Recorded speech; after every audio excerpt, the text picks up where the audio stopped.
আজ বিকেলে ছেলে তার ল্যাপটপ নিয়ে আমার পাশে বসে বলল, মা, তুমি আমার ফেসবুকে রিলেশনশিপ স্ট্যাটাস ম্যারেড করে দাও। আমি অবাক হয়ে বললাম, কেন? তুই তো কাউকে বিয়ে করিসনি। সে আমার হাত ধরে বলল, করেছি তো। আমি তোমাকে বিয়ে করেছি। মনে মনে আমি চমকে উঠলাম। কি বলছিস তুই? সে ল্যাপটপের স্ক্রিনে ফেসবুক প্রোফাইল খুলে বলল, মা দেখো, এখানে সিঙ্গেল লেখা আছে। কিন্তু আমি সিঙ্গেল নই। আমি কাঁপতে কাঁপতে বললাম, এসব কি পাগলামি? সে আমার ছবি আপলোড করতে শুরু করল। বলল, মা, আমি সবাইকে জানাতে চাই যে আমার একটা ওয়াইফ আছে। সেটা তুমি। আমি ল্যাপটপ বন্ধ করে দিতে গেলাম। সে আমার হাত ধরে বলল, মা, লুকিয়ে রাখার কিছু নেই। আমি তোমাকে ভালোবাসি। আমি চাই সবাই জানুক তুমি আমার স্ত্রী। আমি হতভম্ব হয়ে বললাম, তুই কি বলছিস? সে আমার গালে চুমু খেয়ে বলল, মা, আমি তোমাকে বিয়ে করতে চাই। আমরা এই রিলেশনশিপ পাবলিক করি। ফেসবুকের নীল আলো আমার মুখে পড়ছিল। আমি বুঝতে পারছিলাম না, এ কী অবস্থা। এই গল্পটি সম্পূর্ণ শুনলে আপনাদের পানি অটোমেটিক বের হয়ে যাবে, সো যত দ্রুত সম্ভব হাতের কাছে টিস্যু নিয়ে বসে পড়ো। বিছানার চাদর যেন নষ্ট না হয় সেটা সম্পূর্ণ খেয়াল রাখার অনুরোধ জানিয়ে গল্পটি এখন শুরু করব। তার আগে সর্বশেষ অনুরোধ, দয়া করে এমন পানি বের করার গল্প নিয়মিত শুনতে আমাদের চ্যানেলটি সকলেই সাবস্ক্রাইব করুন। ধন্যবাদ। হ্যালো বন্ধুরা, আমার নাম মাধুরী সেন। আমার বয়স ৪১ বছর। আমার স্বামীর নাম প্রদীপ সেন, বয়স ৪৪ বছর। আমাদের ২ সন্তান, রুদ্র আর মিতি। রুদ্র ১৮ বছর বয়সী, কলেজে পড়ে। মিতি ১১ বছর বয়সী, স্কুলে যায়। আজকের এই গল্পটি শুরু হয়েছিল গত সপ্তাহের একটি বিকেলে। আমি রান্নাঘরে বসে সবজি কাটছিলাম। হঠাৎ রুদ্র তার ল্যাপটপ নিয়ে এসে আমার পাশে বসল। তার চোখে একটা অদ্ভুত চাহনি। সে আমার হাত ছুঁয়ে বলল, মা, তুমি কি জানো আজকাল আমি রাতে ঘুমাতে পারি না? আমি হাসতে হাসতে বললাম, কেন রে? পড়াশোনার চাপ। সে মাথা নাড়ল। না মা, অন্য কারণে। আমি সবজি কাটার হাত থামিয়ে তার দিকে তাকালাম। রুদ্রের মুখটা একটু লাল হয়ে গেছে। সে বলল, মা, আমি তোমার সাথে কিছু জরুরি কথা বলতে চাই। আমি চুলা থেকে হাত নামিয়ে তার দিকে পুরো মনোযোগ দিলাম। বল বাবা, কি কথা?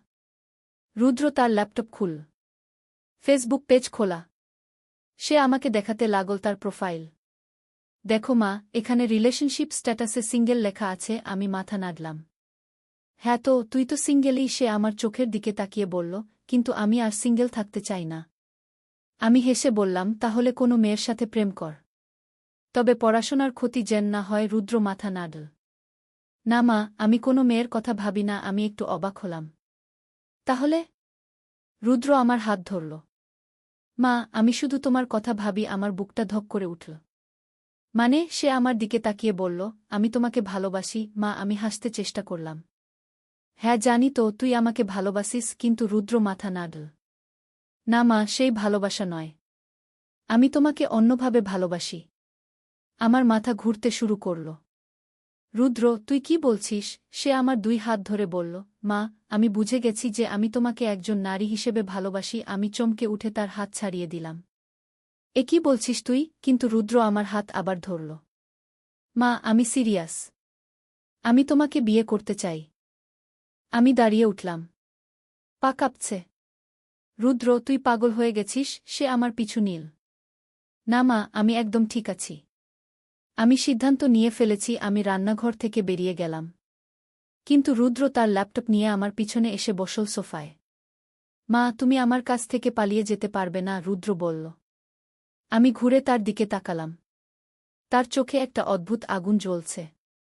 রুদ্র, তুই নিশ্চয়ই কোনো খারাপ ওয়েবসাইট দেখেছিস।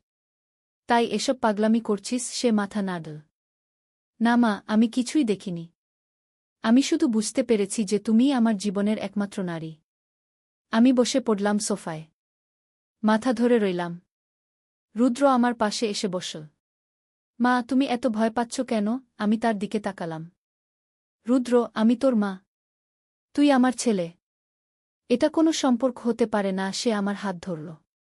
মা, কিন্তু আমার মনে হয় না যে তুমি আমার মা। আমি তার হাত ছাড়িয়ে দিয়ে উঠে দাঁড়ালাম। তুই কি বলছিস? রুদ্র ল্যাপটপে কিছু টাইপ করতে লাগল। মা দেখো, আমি এখানে আমার ফেসবুকে তোমার সাথে রিলেশনশিপ স্ট্যাটাস চেঞ্জ করছি। আমি দেখলাম সে ম্যারেড টু মাধুরী সেন লিখছে। আমি চিৎকার করে উঠলাম, না, তুই এটা করতে পারবি না। আমি ল্যাপটপ বন্ধ করে দিতে গেলাম। কিন্তু রুদ্র আমার হাত ধরে ফেল। মা, তুমি আমাকে আটকাতে পারবে না। আমি তোমাকে পেতেই হবে। আমার সারা শরীর কাঁপতে লাগল। রুদ্র, তুই কি করছিস? সে আমার কাছে এসে বলল, মা, আমি তোমার কাছে প্রস্তাব করছি। তুমি আমাকে বিয়ে করবে? আমি তার থেকে দূরে সরে গেলাম। রুদ্র, তুই একদম পাগল হয়ে গেছিস। আমি তোর বাবাকে বলবো। সে হেসে বলল, বাবাকে বললেও কিছু হবে না। আমি তোমাকে পেয়েই ছাড়ব। আমি দৌড়ে বেডরুমে চলে গেলাম এবং দরজা বন্ধ করে দিলাম। আমি বিছানায় বসে কাঁদতে লাগলাম। আমার ছেলে কি হয়ে গেছে? এ কি অবস্থা? হঠাৎ দরজায় আওয়াজ। রুদ্র বলছে, মা, দরজা খোলো। আমি তোমার সাথে কথা বলতে চাই। আমি কোনো উত্তর দিলাম না। সে বলল, মা, আমি জানি তুমি ভিতরে আছো। তুমি আমার কাছ থেকে পালিয়ে যেতে পারবে না। আমি ফোন করলাম আমার স্বামী প্রদীপকে। প্রদীপ, তুমি কি এখনই বাসায় আসতে পারবে? রুদ্রের কি যেন সমস্যা হয়েছে। প্রদীপ বলল, কি সমস্যা? আমি বলতে পারলাম না। শুধু বললাম, তুমি তাড়াতাড়ি আসো। আমি দরজার কাছে গিয়ে কান পাতলাম। রুদ্র এখনও বাইরে দাঁড়িয়ে আছে। সে বলছে, মা, আমি জানি তুমি আমাকে ভালোবাসো। তুমি শুধু স্বীকার করছো না। আমি চুপ করে রইলাম। সে আবার বলল, মা, আমি প্রমাণ করে দেব যে আমি তোমার পারফেক্ট পার্টনার। কিছুক্ষণ পর দরজার আওয়াজ বন্ধ হয়ে গেল। আমি ভাবলাম রুদ্র চলে গেছে। আমি ধীরে ধীরে দরজা খুললাম। বাইরে কেউ নেই। আমি হলরুমে গেলাম। রুদ্র সোফায় বসে তার ল্যাপটপে কিছু করছে। আমি কাছে গিয়ে দেখলাম সে আমার ছবি দিয়ে একটা ওয়েডিং ইনভিটেশন কার্ড বানাচ্ছে। রুদ্র, তুই কি করছিস? আমি চিৎকার করে উঠলাম। সে আমার দিকে তাকিয়ে হাসল। মা, আমি আমাদের বিয়ের কার্ড বানাচ্ছি। দেখো কত সুন্দর লাগছে। আমি কার্ডটা দেখলাম। সেখানে লেখা, Rudra Sen with Madhuri Sen, a union of souls. আমার মাথা ঝিমঝিম করতে লাগল। রুদ্র, তুই এসব পাগলামি বন্ধ কর, আমি বললাম। সে বলল, মা, এটা পাগলামি নয়। এটা ভালোবাসা। আমি তার ল্যাপটপ বন্ধ করে দিলাম। সে রেগে গেল। মা, তুমি আমার কাজে বাধা দিচ্ছ কেন? আমি বললাম, কারণ এটা খুবই ভুল। রুদ্র উঠে দাঁড়িয়ে আমার সামনে এল। মা, তুমি আমাকে বুঝতে চাইছ না। সে আমার কাঁধে হাত রাখল। আমি তার হাত সরিয়ে দিলাম। রুদ্র, তুই আমাকে ছুঁজো না। সে বলল, কেন? আমি তো তোমার ছেলে। আমি বললাম, হ্যাঁ, তুই আমার ছেলে। কিন্তু তুই যা করছিস তা ঠিক নয়। রুদ্র আমার 2 হাত ধরল। মা, আমি তোমাকে সুখী করতে চাই। আমি তার হাত ছাড়াতে চেষ্টা করলাম। রুদ্র, তুই আমার সুখের কথা ভাবছিস তো পড়াশোনায় মন দে। সে মাথা নাড়ল। না মা, আমি আর পড়াশোনা করব না। আমি শুধু তোমার কথা ভাবব। এমন সময় দরজার বেল বাজল। আমি দৌড়ে গিয়ে দরজা খুললাম। প্রদীপ এসেছে। আমি তার গলা জড়িয়ে ধরে কাঁদতে লাগলাম। প্রদীপ, রুদ্র। কিন্তু কথা বলতে পারলাম না। প্রদীপ বলল, কি হয়েছে রুদ্রের? আমি ইশারা করলাম হলরুমের দিকে। প্রদীপ হলরুমে গিয়ে রুদ্রকে দেখল। রুদ্র এখনও ল্যাপটপ নিয়ে বসে আছে। প্রদীপ বলল, রুদ্র, তুই কি করছিস? রুদ্র বলল, বাবা, আমি আমার ভবিষ্যৎ পরিকল্পনা করছি। প্রদীপ কাছে গিয়ে ল্যাপটপ দেখল। তার মুখ ফ্যাকাশে হয়ে গেল। রুদ্র, এ কি? প্রদীপ চিৎকার করে উঠল। রুদ্র শান্তভাবে বলল, বাবা, আমি মায়ের সাথে একটা নতুন সম্পর্ক শুরু করতে চাই। প্রদীপের চোখ লাল হয়ে গেল। তুই কি বলছিস? রুদ্র বলল, আমি বলছি আমি মাকে ভালোবাসি। একজন পুরুষ যেভাবে একজন নারীকে ভালোবাসে। প্রদীপ রুদ্রের কলার ধরল। তুই পাগল হয়ে গেছিস? রুদ্র হেসে বলল, না বাবা, আমি একদম ঠিক আছি। আমি শুধু সত্যি কথা বলছি। প্রদীপ রুদ্রকে একটা চড় মারল। আমি চিৎকার করে উঠলাম, প্রদীপ, ওকে মারো না। রুদ্র গাল হাত দিয়ে চেপে ধরল। কিন্তু রাগ করল না। উল্টো হেসে বলল, বাবা, তুমি আমাকে মারতে পারো। কিন্তু আমি আমার সিদ্ধান্ত পরিবর্তন করব না। প্রদীপ আরেকটা চড় মারতে যাবে। আমি তার হাত ধরে ফেললাম। প্রদীপ, ওকে আর মারো না। ও হয়তো অসুস্থ। রুদ্র উঠে দাঁড়িয়ে বলল, আমি অসুস্থ নই। আমি প্রেমে পড়েছি। প্রদীপ বলল, কার প্রেমে? রুদ্র আমার দিকে তাকিয়ে বলল, মায়ের প্রেমে। প্রদীপের রাগে পুরো মুখ লাল হয়ে গেল। রুদ্র, তুই যা বলছিস তার মানে তুই জানিস? রুদ্র বলল, হ্যাঁ জানি। আমি মাকে বিয়ে করতে চাই। প্রদীপ আর নিজেকে সামলাতে পারল না। সে রুদ্রকে ধাক্কা দিয়ে ফেলে দিল। তুই বাড়ি থেকে বেরিয়ে যা। রুদ্র উঠে দাঁড়িয়ে বলল, আমি কোথাও যাব না। এ আমার বাড়ি। প্রদীপ বলল, এ আমার বাড়ি। আমি তোকে এ বাড়িতে রাখব না। রুদ্র হেসে বলল, বাবা তুমি ভুল করছ। এ বাড়িতে আমার অধিকার আছে। প্রদীপ বলল, কি অধিকার? রুদ্র বলল, আমি মায়ের স্বামী হতে চাই। তাহলে এ বাড়ির আমিও মালিক। প্রদীপ একটা বই তুলে রুদ্রের দিকে ছুঁড়ে মারল। পাগল ছেলে! আমি দৌড়ে গিয়ে রুদ্রকে ধরলাম। রুদ্র, তুই আহত হয়েছিস? রুদ্র আমাকে জড়িয়ে ধরল। মা, তুমি আমার পাশে আছো। আমি তাকে ছাড়িয়ে দিলাম। রুদ্র, তুই এসব বন্ধ কর। কিন্তু রুদ্র আমাকে ছাড়ল না। মা, আমি তোমাকে ছাড়তে পারব না। প্রদীপ আমাকে রুদ্রের কাছ থেকে টেনে নিয়ে এল। মাধুরী, তুমি ওর থেকে দূরে থাকো। রুদ্র বলল, বাবা, তুমি মাকে আমার থেকে আলাদা করতে পারবে না। প্রদীপ বলল, দেখি কেমনে না পারি। সে আমাকে নিয়ে বেডরুমে চলে গেল এবং দরজা বন্ধ করে দিল। প্রদীপ আমার মুখের দিকে তাকিয়ে বলল, মাধুরী, ওর সাথে কি হয়েছে? আমি কাঁদতে কাঁদতে বললাম, আমি জানি না। ও হঠাৎ করে এসব পাগলামি শুরু করেছে। প্রদীপ বলল, তুমি কি ওকে কোনো ভুল সিগন্যাল দিয়েছ? আমি চমকে উঠলাম। কি বলছো তুমি? আমি ওর মা। প্রদীপ বলল, আমি জানি। কিন্তু ছেলেরা কখনো কখনো ভুল বোঝে। আমি রেগে গেলাম। প্রদীপ, তুমি আমাকে দোষ দিচ্ছ। সে বলল, না, আমি দোষ দিচ্ছি না। আমি শুধু বোঝার চেষ্টা করছি। আমি বললাম, এখানে বোঝার কিছু নেই। রুদ্র পাগল হয়ে গেছে। বাইরে থেকে রুদ্রের আওয়াজ আসছে। মা, তুমি বাবার সাথে কি করছ? আমি দরজার কাছে গিয়ে বললাম, রুদ্র, তুই তোর রুমে যা। রুদ্র বলল, আমি যাব না। আমি তোমার সাথে থাকতে চাই। প্রদীপ দরজা খুলে বলল, রুদ্র, তুই তোর রুমে যা। নইলে আমি পুলিশ ডাকব। রুদ্র হেসে বলল, পুলিশ ডাকো। আমি তাদের বলবো আমি কি চাই। প্রদীপ বলল, তুই লজ্জা করিস না? রুদ্র বলল, ভালোবাসায় লজ্জার কিছু নেই। প্রদীপ আর সহ্য করতে পারল না। সে রুদ্রকে ধরে টেনে নিয়ে তার রুমে ঢুকিয়ে দিল এবং বাইরে থেকে দরজা বন্ধ করে দিল। আমি প্রদীপকে বললাম, এভাবে বন্ধ করে রাখলে তো হবে না। প্রদীপ বলল, তাহলে কি করব? ওকে ডাক্তার দেখাতে হবে। আমি বললাম, হ্যাঁ, কাল সকালেই নিয়ে যাব। রাতে আমি ঘুমাতে পারলাম না। বারবার রুদ্রের কথাগুলো মনে পড়ছিল। এ কি হয়ে গেল আমার ছেলের? সকালবেলা উঠে দেখি রুদ্রের রুমের দরজা খোলা। ভিতরে কেউ নেই। আমি চিৎকার করে উঠলাম, প্রদীপ, রুদ্র নেই। প্রদীপ দৌড়ে এল। আমরা পুরো বাড়ি খুঁজলাম। রুদ্র কোথাও নেই। তার ল্যাপটপও নেই। প্রদীপ বলল, ও নিশ্চয়ই রাতে পালিয়ে গেছে। আমার বুক ধড়ফড় করতে লাগল। ও কোথায় গেল? হঠাৎ আমার ফোন বেজে উঠল। রুদ্রের কল। আমি ফোন ধরলাম। রুদ্র, তুই কোথায়? রুদ্র বলল, মা, আমি তোমার জন্য একটা সারপ্রাইজ প্রস্তুত করছি। আমি বললাম, কি সারপ্রাইজ? সে বলল, আমি একটা নতুন বাড়ি ভাড়া নিয়েছি। সেখানে আমরা একসাথে থাকব। আমার মাথা ঘুরে গেল। রুদ্র, তুই কি বলছিস? সে বলল, মা, আমি সব ঠিক করে ফেলেছি। আমি চাকরিও খুঁজে নিয়েছি। আমরা একসাথে নতুন জীবন শুরু করব। আমি চিৎকার করে বললাম, রুদ্র, তুই এখনই বাড়ি ফিরে আয়। কিন্তু সে ফোন কেটে দিল। আমি প্রদীপকে বললাম, রুদ্র একটা বাড়ি ভাড়া নিয়েছে। প্রদীপ বলল, কি? আমি সব বললাম। প্রদীপ বলল, আমরা পুলিশে যাব। আমি বললাম, না, আগে ওকে বোঝানোর চেষ্টা করি।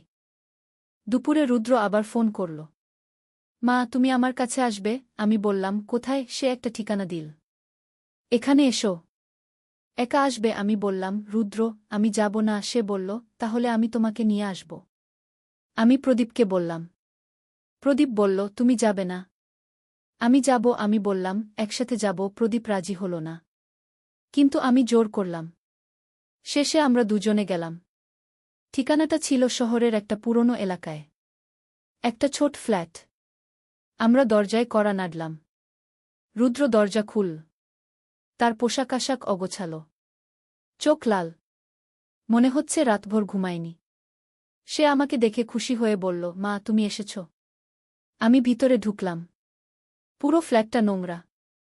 এক কোণায় তার ল্যাপটপ খোলা। স্ক্রিনে আমার ছবি।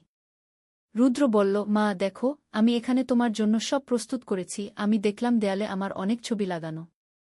প্রদীপ রেগে গিয়ে বলল, রুদ্র, তুই কি করেছিস? রুদ্র বলল, বাবা, আমি আমার স্ত্রীর জন্য একটা ঘর সাজিয়েছি। প্রদীপ দেয়ালের ছবিগুলো ছিঁড়তে শুরু করল।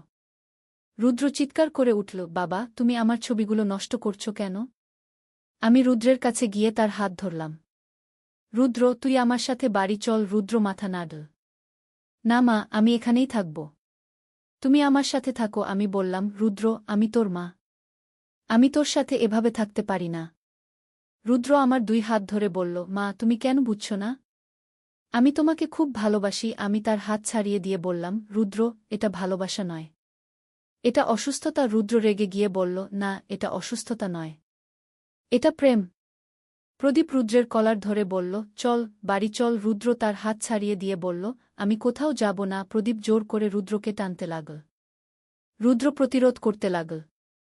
তাদের মধ্যে ধস্তাধস্তি শুরু হল। আমি চিৎকার করে বললাম, থামো, তোরা দুজনে থাম। কিন্তু তারা থামল না। রুদ্র প্রদীপকে একটা ধাক্কা দিল। প্রদীপ পড়ে গেল। রুদ্র আমার কাছে এসে বলল, মা, আমি তোমাকে এখানে রেখে দেব। আমি পিছিয়ে গেলাম। রুদ্র, তুই কি করছিস? রুদ্র দরজার দিকে গিয়ে তালা লাগিয়ে দিল। মা, এখন তুমি আমার। আমি ভয় পেয়ে গেলাম। প্রদীপ উঠে দাঁড়িয়ে রুদ্রকে আক্রমণ করতে গেল। রুদ্র একটা স্টিকও নিয়েছিল। সে প্রদীপকে আঘাত করল। আমি চিৎকার করে উঠলাম। প্রদীপের মাথা ফেটে রক্ত বেরোতে লাগল। রুদ্র বলল, বাবা, আমি তোমাকে মারতে চাইনি, কিন্তু তুমি আমার পথে বাধা হয়ে দাঁড়িয়েছ। আমি প্রদীপের কাছে দৌড়ে গেলাম। তার অবস্থা খুব খারাপ। রুদ্র আমার কাছে এসে বলল, মা, এখন শুধু আমরা দুজন। আমি কাঁদতে কাঁদতে বললাম, রুদ্র, তুই কি করলি? সে বলল, আমি আমাদের বাধা দূর করেছি। আমি প্রদীপকে নিয়ে দরজার দিকে যেতে চেষ্টা করলাম, কিন্তু রুদ্র আমার পথ রোধ করে দাঁড়াল। মা, তুমি কোথাও যেতে পারবে না, রুদ্র বলল। আমি বললাম, রুদ্র, তোর বাবার চিকিৎসা দরকার। সে বলল, বাবা ঠিক হয়ে যাবে। তুমি আমার কথা ভাবো। আমি চিৎকার করে বললাম, আমি তোর মা। আমি তোর সাথে এভাবে থাকতে পারি না। রুদ্র আমার মুখ ধরে বলল, মা, তুমি আমার স্ত্রী। আমি তার হাত ছাড়িয়ে দিয়ে বললাম, না, আমি তোর মা। সে আবার আমার মুখ ধরল। না, তুমি আমার প্রেমিকা। আমি তাকে একটা চড় মারলাম। রুদ্র, তুই পাগল। রুদ্র গাল চেপে ধরে আমার দিকে তাকিয়ে রইল। তার চোখে পানি। মা, তুমি আমাকে মারলে? আমি বললাম, তুই আমাকে এছাড়া আর কোনো উপায় দিলি না। সে কাঁদতে কাঁদতে বলল, মা, আমি তোমাকে শুধু ভালোবাসতে চেয়েছি। আমি তার কাছে গেলাম।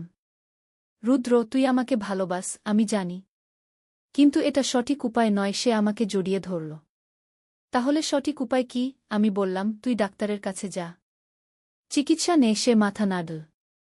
আমি অসুস্থ নই। এমন সময় বাইরে থেকে পুলিশের আওয়াজ আসল।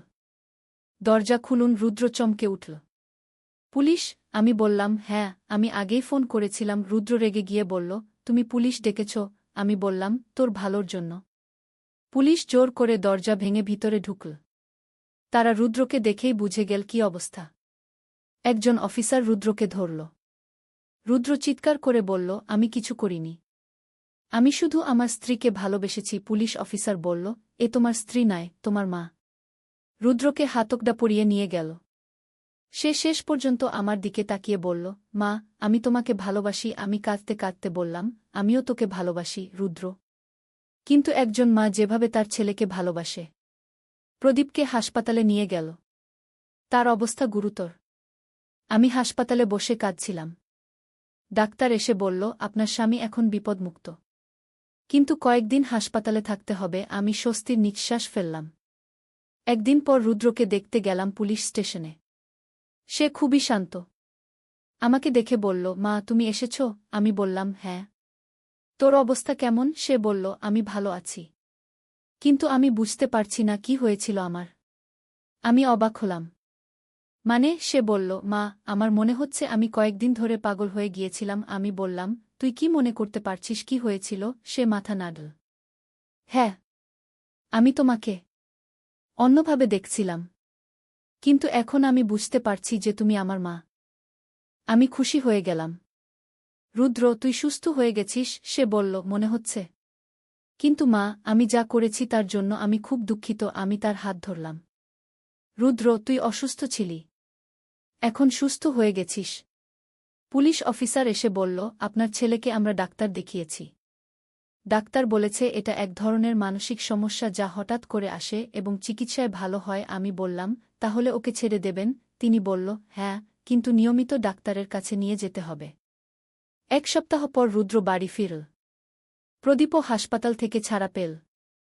প্রথমে প্রদীপ রুদ্রের সাথে কথা বলতে চাইল না, কিন্তু আমি বোঝালাম যে রুদ্র অসুস্থ ছিল, এখন সুস্থ হয়ে গেছে। রুদ্র প্রদীপের কাছে গিয়ে কাঁদতে কাঁদতে বলল, বাবা, আমি তোমার কাছে ক্ষমা চাই। আমি জানি না কি হয়েছিল আমার। প্রদীপ তাকে জড়িয়ে ধরল। তুই আমার ছেলে। আমি তোকে ক্ষমা করে দিয়েছি। আমি রুদ্রকে নিয়মিত ডাক্তারের কাছে নিয়ে গেলাম। ডাক্তার বলল এটা হঠাৎ করে আসা একটা মানসিক সমস্যা ছিল। এখন সম্পূর্ণ সুস্থ। আমি স্বস্তি পেলাম। কিছুদিন পর রুদ্র তার স্বাভাবিক জীবনে ফিরে গেল। কলেজে যেতে শুরু করল। আমার সাথে স্বাভাবিক আচরণ করতে লাগল। একদিন সে আমাকে বলল, মা, আমি একটা মেয়ের সাথে বন্ধুত্ব করেছি, আমি খুশি হলাম। সত্যি? কে সে? রুদ্র বলল, তার নাম প্রিয়া। আমার ক্লাসমেট। আমি বললাম, তাকে একদিন বাড়িতে নিয়ে এসো। রুদ্র হেসে বলল, ঠিক আছে মা। আমি ভাবলাম, আমার ছেলে এখন সত্যিকারের প্রেমে পড়েছে। এটাই স্বাভাবিক। কিছুদিন পর প্রিয়া আমাদের বাড়িতে এল। খুব সুন্দর, ভদ্র মেয়ে। রুদ্র তার সাথে খুব স্বাভাবিক আচরণ করছে। আমি বুঝলাম রুদ্র সম্পূর্ণ সুস্থ হয়ে গেছে। 1 বছর পর রুদ্র আমাকে বলল, মা, আমি প্রিয়াকে বিয়ে করতে চাই। আমি খুশিতে তার গাল চুমু দিলাম। অবশ্যই। আমি প্রিয়াকে খুব পছন্দ করি। রুদ্র বলল, মা, তুমি যা বলেছিলে ঠিক। প্রেম হল একজন পুরুষ এবং একজন নারীর মধ্যে, ছেলের মধ্যে নয়। আমি বললাম, হ্যাঁ রুদ্র, তুই এখন বুঝতে পেরেছিস। সে বলল, মা, আমি তোমাকে ভালোবাসি। কিন্তু একজন ছেলে যেভাবে তার মাকে ভালোবাসে। আমি তার মাথায় হাত বুলিয়ে দিলাম। আমিও তোকে ভালোবাসি, আমার ছেলে। 6 মাস পর রুদ্র এবং প্রিয়ার বিয়ে হল। খুব সুন্দর বিয়ে। রুদ্র এখন একটা চাকরি করে। প্রিয়ার সাথে আলাদা বাড়িতে থাকে। মাঝে মাঝে আমাদের দেখতে আসে। আজ 3 বছর পর রুদ্র আমাকে বলল, মা, প্রিয়া প্রেগন্যান্ট। আমি খুশিতে কেঁদে ফেললাম। সত্যি? সে বলল, হ্যাঁ মা, তুমি দাদি হতে চলেছ। আমি তাকে জড়িয়ে ধরলাম। রুদ্র, আমি খুব খুশি। এখন আমি বুঝি যে সেই ভয়ানক সময়টা ছিল একটা দুঃস্বপ্নের মতো। রুদ্র সাময়িকভাবে মানসিকভাবে অসুস্থ হয়ে পড়েছিল, কিন্তু চিকিৎসায় সম্পূর্ণ সুস্থ হয়ে গেছে। আজ রুদ্র এবং প্রিয়া তাদের ছোট্ট মেয়ে নিয়ে আমাদের কাছে এসেছে। মেয়েটার নাম রিয়া। খুব সুন্দর। রুদ্র রিয়াকে কোলে নিয়ে আমাকে বলল, মা, দেখো, এই হল সত্যিকারের ভালোবাসা। একজন বাবার তার সন্তানের প্রতি ভালোবাসা।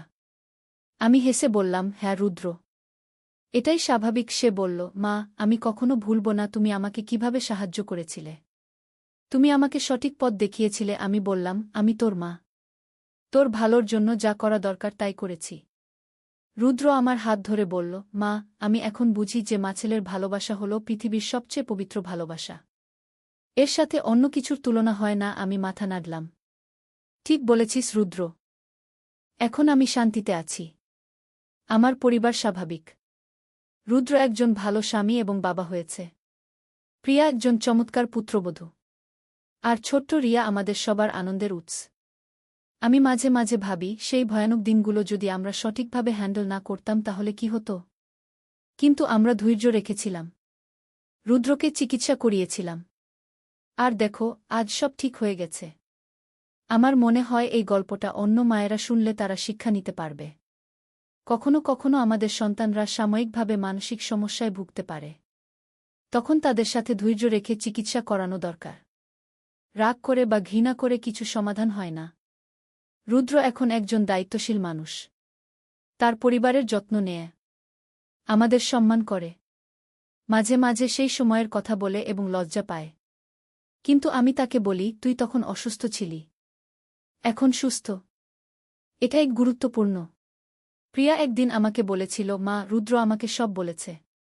আপনি খুব ধৈর্যশীল একজন মা। আমি বলেছিলাম, সন্তানের জন্য একজন মা যা করতে পারে তাই করেছি। আজ আমি এই গল্পটা আপনাদের বলছি কারণ আমি চাই অন্য পরিবারগুলো যেন এ ধরনের সমস্যা হলে সঠিকভাবে হ্যান্ডেল করতে পারে। মানসিক স্বাস্থ্য একটা গুরুত্বপূর্ণ বিষয়। আমাদের সবারই এ নিয়ে সচেতন থাকা দরকার। রুদ্র এখন একটা সফটওয়্যার কোম্পানিতে কাজ করে। প্রিয়া একটা স্কুলে শিক্ষকতা করে। তাদের দুজনের জীবন খুব সুন্দর। ছোট্ট রিয়া আমাদের সবার আদরের। প্রদীপ এখন পুরোপুরি সুস্থ। তার মাথার ইনজুরি থেকেও সেরে উঠেছে। মিতি এখন 13 বছর বয়স। সে 8ম শ্রেণীতে পড়ে। সেই সময় রুদ্রের ব্যাপারটা নিয়ে মিতি খুব ভয় পেয়েছিল। কিন্তু এখন সব ভুলে গেছে। রুদ্র দাদা এবং রিয়া আপু নিয়ে খুব খুশি। কয়েক মাস আগে রুদ্র আমাকে বলল, মা, আমি একটা সাইকোলজিস্ট হতে চাই। আমি অবাক হলাম। কেন? সে বলল, আমি যা সহ্য করেছি অন্যরা যেন সেটা সহ্য না করে। আমি তাদের সাহায্য করতে চাই। আমি খুশি হয়ে বললাম, এটা খুব ভালো সিদ্ধান্ত। রুদ্র এখন সাইকোলজি নিয়ে পড়াশোনা করছে। তার লক্ষ্য হল মানসিক স্বাস্থ্য নিয়ে কাজ করা। সে বলে, মা, আমি বুঝেছি যে মানসিক সমস্যা লুকিয়ে রাখার কিছু নয়। এটা চিকিৎসা করাতে হয়। গত মাসে রুদ্র এবং প্রিয়া আমাদের জানাল যে তারা আরেকটা বাচ্চা চায়। আমি খুশি হয়ে বললাম, অবশ্যই। আমি আরেকটা নাতিনাতনি পেতে চাই। প্রদীপও খুশি হল। আমি এখন বুঝি যে সেই সময়টা ছিল আমাদের পরিবারের সবচেয়ে কঠিন সময়। কিন্তু আমরা একসাথে এটা কাটিয়ে উঠেছি। আমরা একে অপরকে ভালোবেসেছি, সাপোর্ট করেছি। আর দেখো, আজ আমাদের পরিবার আগের চেয়েও শক্তিশালী। রুদ্র মাঝে মাঝে আমাকে বলে, মা, তুমি আমার জীবন বাঁচিয়েছ। আমি বলি, আমি শুধু আমার দায়িত্ব পালন করেছি। সে বলে, না মা, তুমি যদি আমাকে ছেড়ে দিতে, তাহলে আমি হয়তো আরও খারাপ হয়ে যেতাম। আমি ভাবি, একজন মা হিসেবে আমার সবচেয়ে বড় পরীক্ষা ছিল সেই সময়টা। আমি পাস করেছি। আমি আমার ছেলেকে ফিরে পেয়েছি। আমার পরিবার আবার একসাথে। গতকাল রিয়া আমাকে বলল, নানি, আমি বড় হয়ে ডাক্তার হব। আমি জিজ্ঞেস করলাম, কেন? সে বলল, বাবা বলেছে ডাক্তাররা মানুষকে সুস্থ করে। আমি হেসে বললাম, হ্যাঁ, ঠিক বলেছে। আমি এখন খুশি যে আমার ছেলে সম্পূর্ণ স্বাভাবিক জীবনে ফিরে গেছে। তার একটা সুন্দর পরিবার আছে। সে একজন দায়িত্বশীল মানুষ হয়েছে। আর আমি একজন সুখী মা এবং দাদি। এই গল্পের শেষে আমি বলতে চাই, মানসিক স্বাস্থ্য নিয়ে আমাদের আরও সচেতন হতে হবে। যদি আমাদের পরিবারের কেউ অস্বাভাবিক আচরণ করে, তাহলে তাকে চিকিৎসা করাতে হবে। রাগ করে বা লজ্জা পেয়ে লুকিয়ে রাখলে সমস্যার সমাধান হয় না। রুদ্র এখন মানুষকে সাহায্য করার জন্য সাইকোলজি পড়ছে। প্রিয়া তাকে সাপোর্ট করে। রিয়া বড় হচ্ছে একটা সুস্থ পরিবেশে। আর আমি গর্বিত যে আমি সঠিক সিদ্ধান্ত নিয়েছিলাম। আমার বিশ্বাস, প্রতিটি পরিবারেই এ ধরনের চ্যালেঞ্জ আসতে পারে। কিন্তু ভালোবাসা, ধৈর্য এবং সঠিক চিকিৎসার মাধ্যমে সব সমস্যার সমাধান সম্ভব। আমাদের পরিবার তার জীবন্ত প্রমাণ। রুদ্র আজকাল অন্য পরিবারগুলোকে সাহায্য করে যাদের মানসিক স্বাস্থ্য সমস্যা আছে। সে তার অভিজ্ঞতা শেয়ার করে। মানুষকে বোঝায় যে এ ধরনের সমস্যা থেকে বেরিয়ে আসা সম্ভব। আমি আজ এই গল্পটা শেয়ার করলাম যাতে অন্যরা বুঝতে পারে যে পারিবারিক সমস্যা যতই কঠিন হোক না কেন, ভালোবাসা এবং ধৈর্যের মাধ্যমে সব কিছু সমাধান সম্ভব। আমাদের পরিবার আজ আগের চেয়েও বেশি শক্তিশালী এবং একতাবদ্ধ। এই গল্পটা শেষ করার আগে আমি বলতে চাই, আমি খুব গর্বিত আমার ছেলে রুদ্রকে নিয়ে। সে তার সমস্যা কাটিয়ে উঠেছে। আজ সে একজন আদর্শ পুত্র, স্বামী এবং বাবা। আর আমি একজন সুখী মা। নূরের আলো, একটি সম্পূর্ণ ইসলামিক কাহিনী। প্রথম অধ্যায়, শুরুর গল্প। মধ্যযুগের বাগদাদ শহরে হাসান নামে এক যুবক বাস করত। তার বাবা ছিলেন একজন বিখ্যাত আলেম এবং মা ছিলেন অত্যন্ত ধর্মপরায়ণ। কিন্তু হাসান ছিল সম্পূর্ণ বিপরীত। সে দিনরাত বন্ধুদের সাথে আমোদ-প্রমোদে মত্ত থাকত, নামাজ পড়ত না, কোরআন তেলাওয়াত করত না। হাসানের বাবা আবদুল্লাহ ছিলেন বাগদাদের একজন প্রসিদ্ধ ইমাম।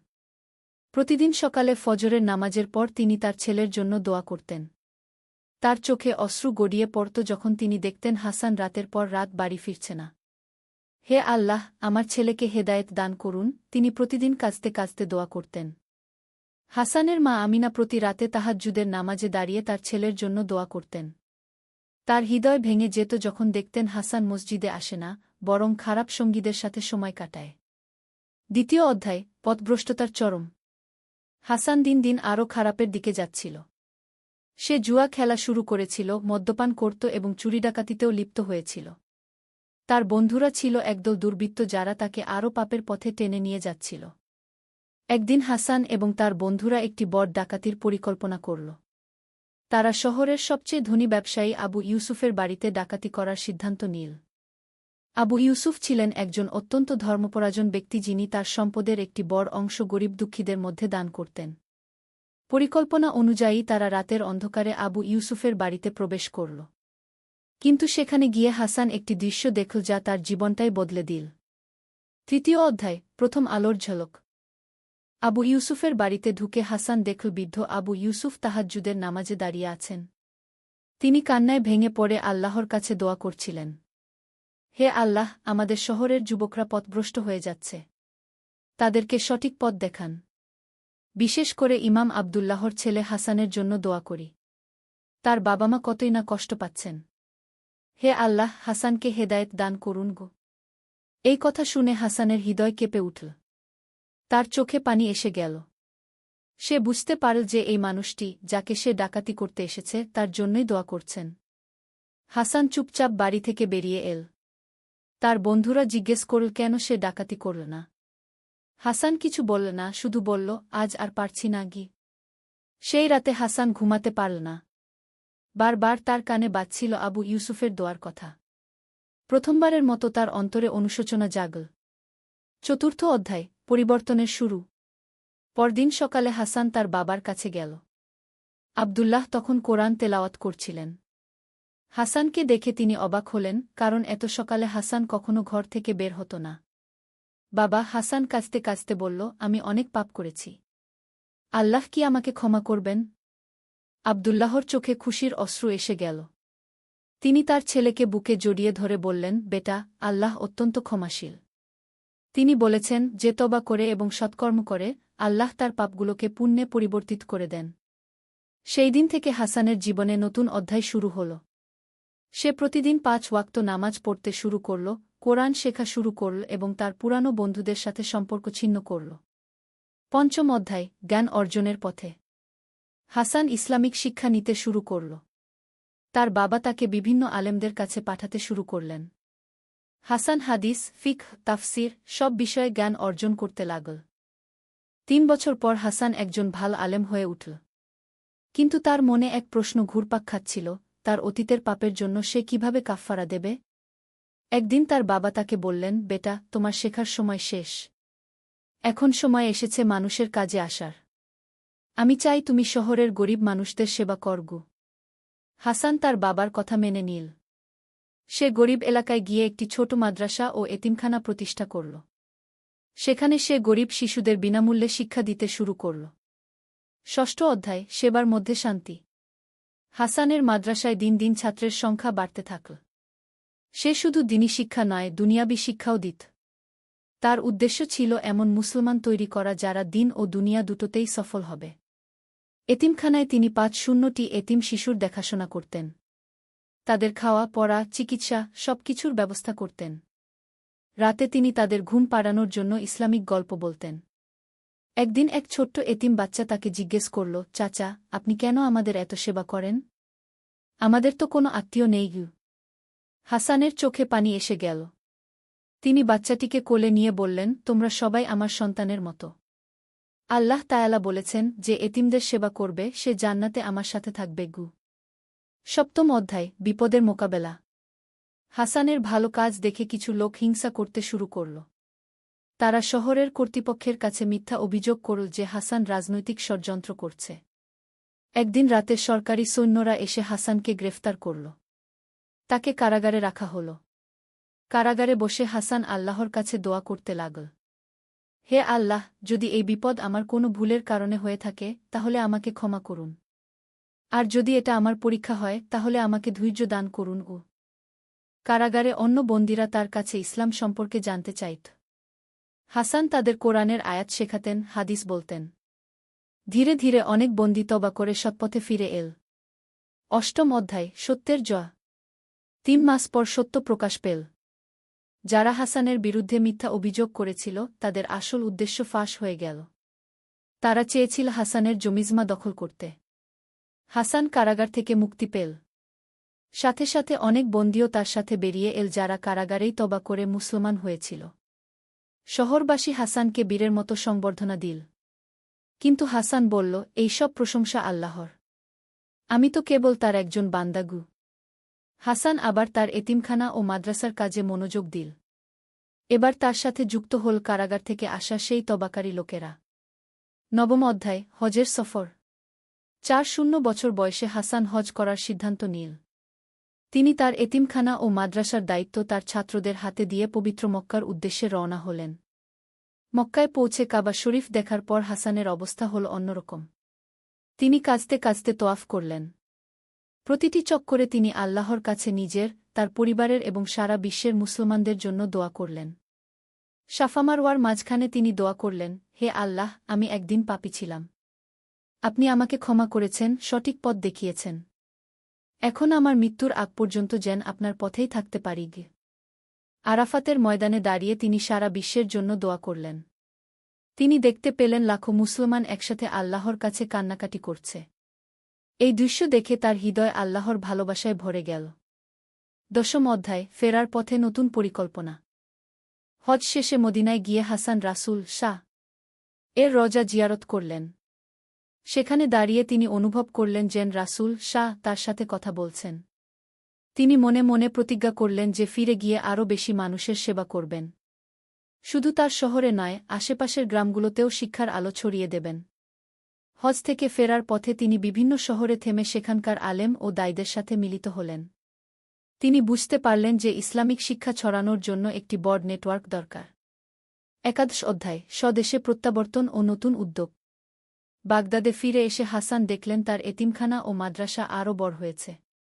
তার ছাত্ররা চমৎকারভাবে সব কিছু পরিচালনা করেছে।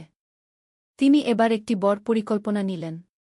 তিনি ঠিক করলেন যে শুধু একটি মাদ্রাসা নয়, একটি পূর্ণাঙ্গ ইসলামিক বিশ্ববিদ্যালয় প্রতিষ্ঠা করবেন। সেখানে ইসলামিক শিক্ষার পাশাপাশি গণিত, চিকিৎসাশাস্ত্র, জ্যোতির্বিদ্যা, দর্শন সব বিষয় পড়ানো হবে। এই পরিকল্পনা বাস্তবায়নের জন্য তিনি শহরের ধনী ব্যবসায়ীদের কাছে গেলেন। আবু ইউসুফ, যার বাড়িতে একদিন সে ডাকাতি করতে গিয়েছিল, তিনিই সবার আগে এগিয়ে এলেন। হাসান, আবু ইউসুফ বললেন, আল্লাহ আমার দোয়া কবুল করেছেন। তুমি এখন আমাদের গর্ব। এই বিশ্ববিদ্যালয়ের জন্য আমার সম্পদের অর্ধেক দান করলাম গ। 12 অধ্যায়, বিশ্ববিদ্যালয়ের প্রতিষ্ঠা। 2 বছর পরিশ্রমের পর দারুল হিকমাহ নামে একটি বিশ্ববিদ্যালয় প্রতিষ্ঠিত হল। এখানে বিশ্বের বিভিন্ন প্রান্ত থেকে ছাত্ররা পড়তে আসত। গ্রিক, ফার্সি, হিন্দি, আরবি সব ভাষার বই এই বিশ্ববিদ্যালয়ের লাইব্রেরিতে সংগ্রহ করা হল। হাসান নিজে এই বিশ্ববিদ্যালয়ের প্রিন্সিপাল হলেন। তিনি এমন একটি শিক্ষা ব্যবস্থা চালু করলেন যেখানে ছাত্ররা জ্ঞান অর্জনের পাশাপাশি চরিত্র গঠনেও মনোযোগ দিত। প্রতিদিন ফজরের পর তিনি ছাত্রদের কোরআন তেলাওয়াত শেখাতেন। দুপুরে হাদিস ও ফিকহের ক্লাস নিতেন। বিকেলে বিজ্ঞান ও দর্শনের আলোচনা হতো। রাতে তিনি ছাত্রদের সাথে বসে জীবনের বিভিন্ন সমস্যার সমাধান নিয়ে আলোচনা করতেন। 13 অধ্যায়, বিয়ে ও পারিবারিক জীবন। 4-5 বছর বয়সে হাসানের বাবা-মা তাকে বিয়ের জন্য চাপ দিলেন। হাসান বললেন, আমার কাজই হল আমার সংসার।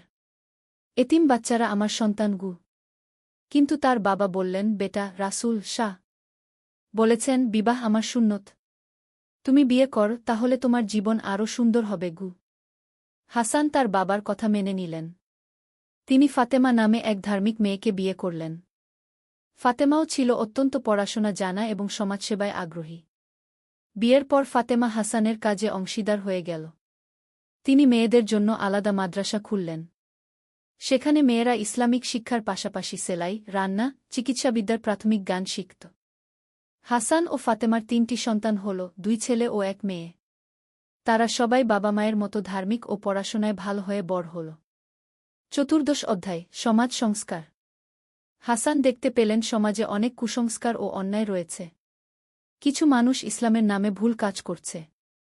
তিনি এগুলোর বিরুদ্ধে সোচ্চার হলেন। তিনি প্রতি জুমবারে মসজিদে এমন খুতবা দিতেন যাতে মানুষ সঠিক ইসলাম বুঝতে পারে।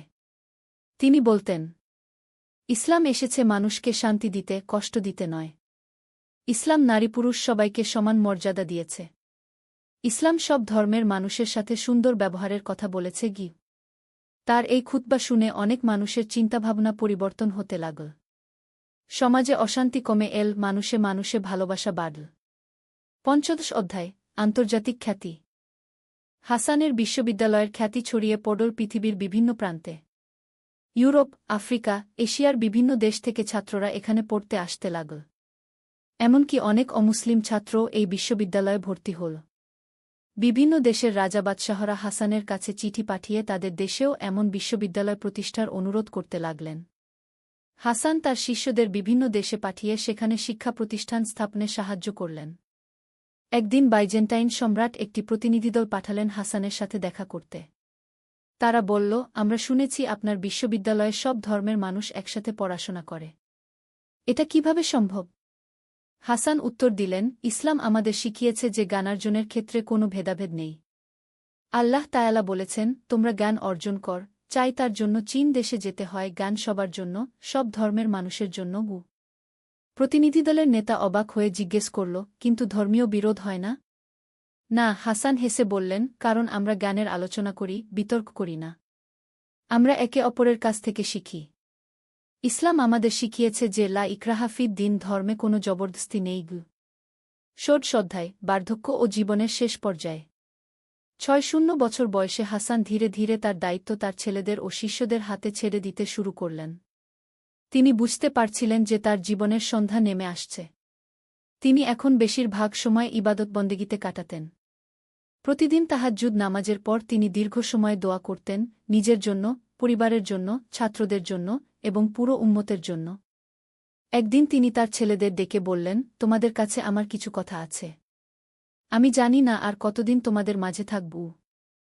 বড় ছেলে আহমদ বলল, বাবা, এসব কথা বলবেন না। আল্লাহ আপনাকে দীর্ঘ জীবন দান করুন গো। হাসান বললেন, বেটা, মৃত্যু তো সত্য। এ থেকে পালানোর কোনো উপায় নেই। আমি চাই তোমরা আমার কাজ এগিয়ে নিয়ে যাও। মানুষের সেবা কর, জ্ঞান বিতরণ কর, আল্লাহর পথে চলব। সপ্তদশ অধ্যায়, শেষ হজ। ৬-৫ বছর বয়সে হাসান আবার হজ করার ইচ্ছা প্রকাশ করলেন। তার পরিবার ও শিষ্যরা বলল, আপনার শরীর এখন দুর্বল। এত দূরের সফর করবেন কিভাবে? হাসান বললেন, হয়তো এটাই আমার শেষ হজ। আল্লাহর ঘর দেখার জন্য আমার হৃদয় ব্যাকুল হয়ে আছে। তিনি তার ছোট ছেলে উমরকে সাথে নিয়ে হজের উদ্দেশ্যে রওনা হলেন। এবারের হজ ছিল আগের চেয়ে অনেক ভিন্ন। তিনি প্রতিটি ইবাদত অত্যন্ত ধীরস্থিরভাবে করলেন, যেন প্রতিটি মুহূর্ত উপভোগ করছেন। কাবা শরীফের সামনে দাঁড়িয়ে তিনি দীর্ঘক্ষণ কাঁদলেন। তিনি বললেন, হে আল্লাহ, আমার জীবনের সব পাপের জন্য ক্ষমা চাই। আমার করা ভালো কাজগুলো কবুল করুন। আমার পরিবার, শিষ্য ও উম্মতের হেফাজত করুন গো। আরাফাতের ময়দানে তিনি সারা দিন দোয়া করে কাটালেন। সূর্যাস্তের সময় তিনি অনুভব করলেন যেন আল্লাহ তার দোয়া কবুল করে নিয়েছেন। অষ্টাদশ অধ্যায়, স্বদেশে প্রত্যাবর্তন ও শেষ দিনগুলো। হজ থেকে ফিরে এসে হাসান দেখলেন তার প্রতিষ্ঠানগুলো আরও উন্নতি করেছে। নতুন নতুন শাখা খোলা হয়েছে। হাজার হাজার ছাত্রছাত্রী পড়াশোনা করছে। তিনি তার জীবনের শেষ বছরটা কাটালেন মানুষদের উপদেশ দিয়ে। প্রতিদিন বিকেলে তিনি মসজিদে বসতেন। মানুষরা এসে তাদের বিভিন্ন সমস্যার কথা বলত। তিনি কোরআন ও হাদিসের আলোকে তাদের সমাধান দিতেন। একদিন এক যুবক এসে বলল, হুজুর, আমি অনেক পাপ করেছি। আল্লাহ কি আমাকে ক্ষমা করবেন? হাসান তার নিজের জীবনের কথা মনে করে বললেন, বেটা, আল্লাহর রহমত অসীম। তুমি সত্যিকারের তওবা কর, আল্লাহ তোমাকে অবশ্যই ক্ষমা করবেন। আমি নিজেই এর জীবন্ত প্রমাণ। ১৯তম অধ্যায়, জীবনাবসান। ৬-৮ বছর বয়সে একদিন ফজরের নামাজের পর হাসান অসুস্থ হয়ে পড়লেন।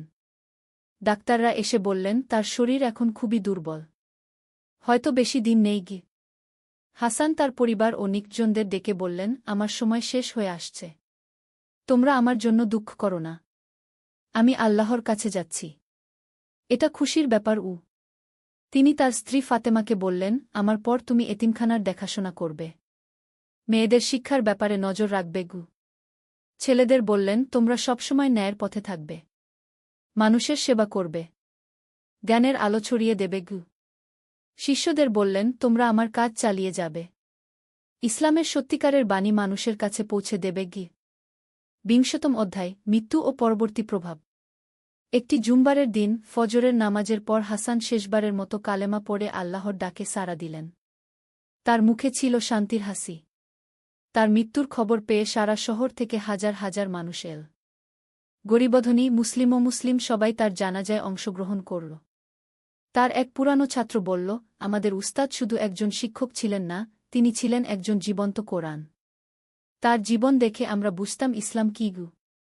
আবু ইউসুফ, যিনি এখন অনেক বৃদ্ধ, কাঁদতে কাঁদতে বললেন, আল্লাহ আমার দোয়া কবুল করেছিলেন। হাসান সত্যিই একজন আদর্শ মুসলমান হয়েছিল। ২১তম অধ্যায়, উত্তরাধিকার।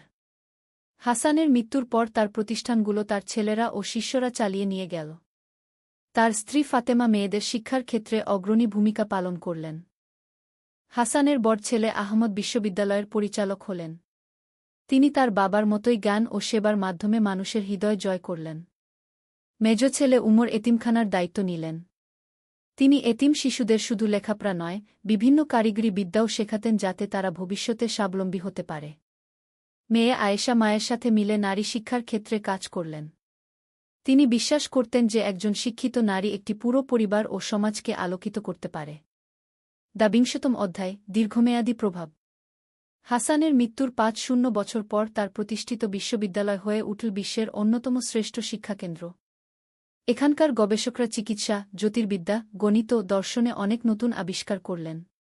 তার এতিমখানা থেকে বেরিয়ে আসা অনেকে পরবর্তীতে বিখ্যাত আলেম, ডাক্তার, প্রকৌশলী, শিক্ষক হয়েছিল। তারা বিশ্বের বিভিন্ন প্রান্তে গিয়ে হাসানের আদর্শ ছড়িয়ে দিল। একদিন এক ইউরোপীয় পর্যটক এই বিশ্ববিদ্যালয় দেখতে এসে অবাক হয়ে বলল, আমি শুনেছিলাম মুসলমানরা অন্ধকারাচ্ছন্ন। কিন্তু এখানে তো গানের আলো, সব কিছু উজ্জ্বল। বিশ্ববিদ্যালয়ের এক অধ্যাপক তাকে হাসানের জীবনী শোনালেন। শুনে সেই পর্যটক বলল, এমন মানুষ যে ধর্মে জন্ম নেয় সে ধর্ম অবশ্যই মহান। ২৩তম অধ্যায়, আজকের দিনে প্রাসঙ্গিকতা। হাসানের কাহিনী শুধু একটি গল্প নয়, এটি আমাদের সবার জন্য শিক্ষার বিষয়। তার জীবন থেকে আমরা শিখতে পারি তবার শক্তি, যত বড় পাপীই হোক, আল্লাহর কাছে সত্যিকারের তবা করলে তিনি ক্ষমা করেন। জ্ঞানের গুরুত্ব। ইসলাম জ্ঞানকে সর্বোচ্চ গুরুত্ব দিয়েছে। জ্ঞান অর্জন প্রত্যেক মুসলমানের উপর ফরজ। সেবার মাহাত্ম্য। নিজের সুখ-স্বাচ্ছন্দ্যের চেয়ে মানুষের সেবা বড়। এতিম, গরিব, অসহায়দের সেবা করা আল্লাহর নৈকট্য লাভের উপায়। ধৈর্যের ফল। জীবনে বিপদাপদ আসবে, কিন্তু ধৈর্য ধরে আল্লাহর উপর ভরসা রাখলে সব সমস্যার সমাধান হয়। পরিবর্তনের সম্ভাবনা। কেউই জন্মসূত্রে খারাপ নয়। সঠিক পরিবেশ ও শিক্ষা পেলে যে কেউ ভালো মানুষ হতে পারে। ২৪তম অধ্যায়, আমাদের জন্য বার্তা। আজকের যুগে আমাদের চারপাশে অনেক হাসান ও আছে যারা পথ হারিয়ে ফেলেছে। তাদের তিরস্কার করা বা এড়িয়ে চলা সমাধান নয়।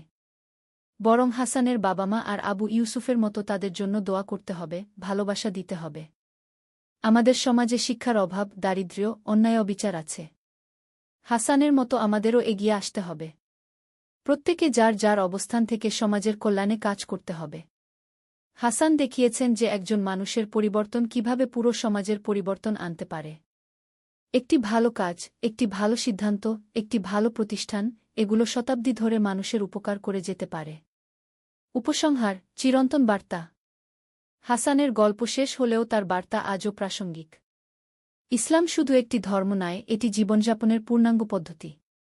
এটি মানুষকে শেখায় কিভাবে নিজেকে গড়ে তুলতে হয়, কিভাবে পরিবার ও সমাজের সাথে সুন্দর সম্পর্ক রাখতে হয়, কিভাবে জ্ঞান অর্জন ও বিতরণ করতে হয়। হাসানের জীবন আমাদের বলে যে ভুল করা মানুষের স্বভাব, কিন্তু ভুল থেকে শিক্ষা নিয়ে সঠিক পথে ফেরা মানুষের বিশেষত্ব।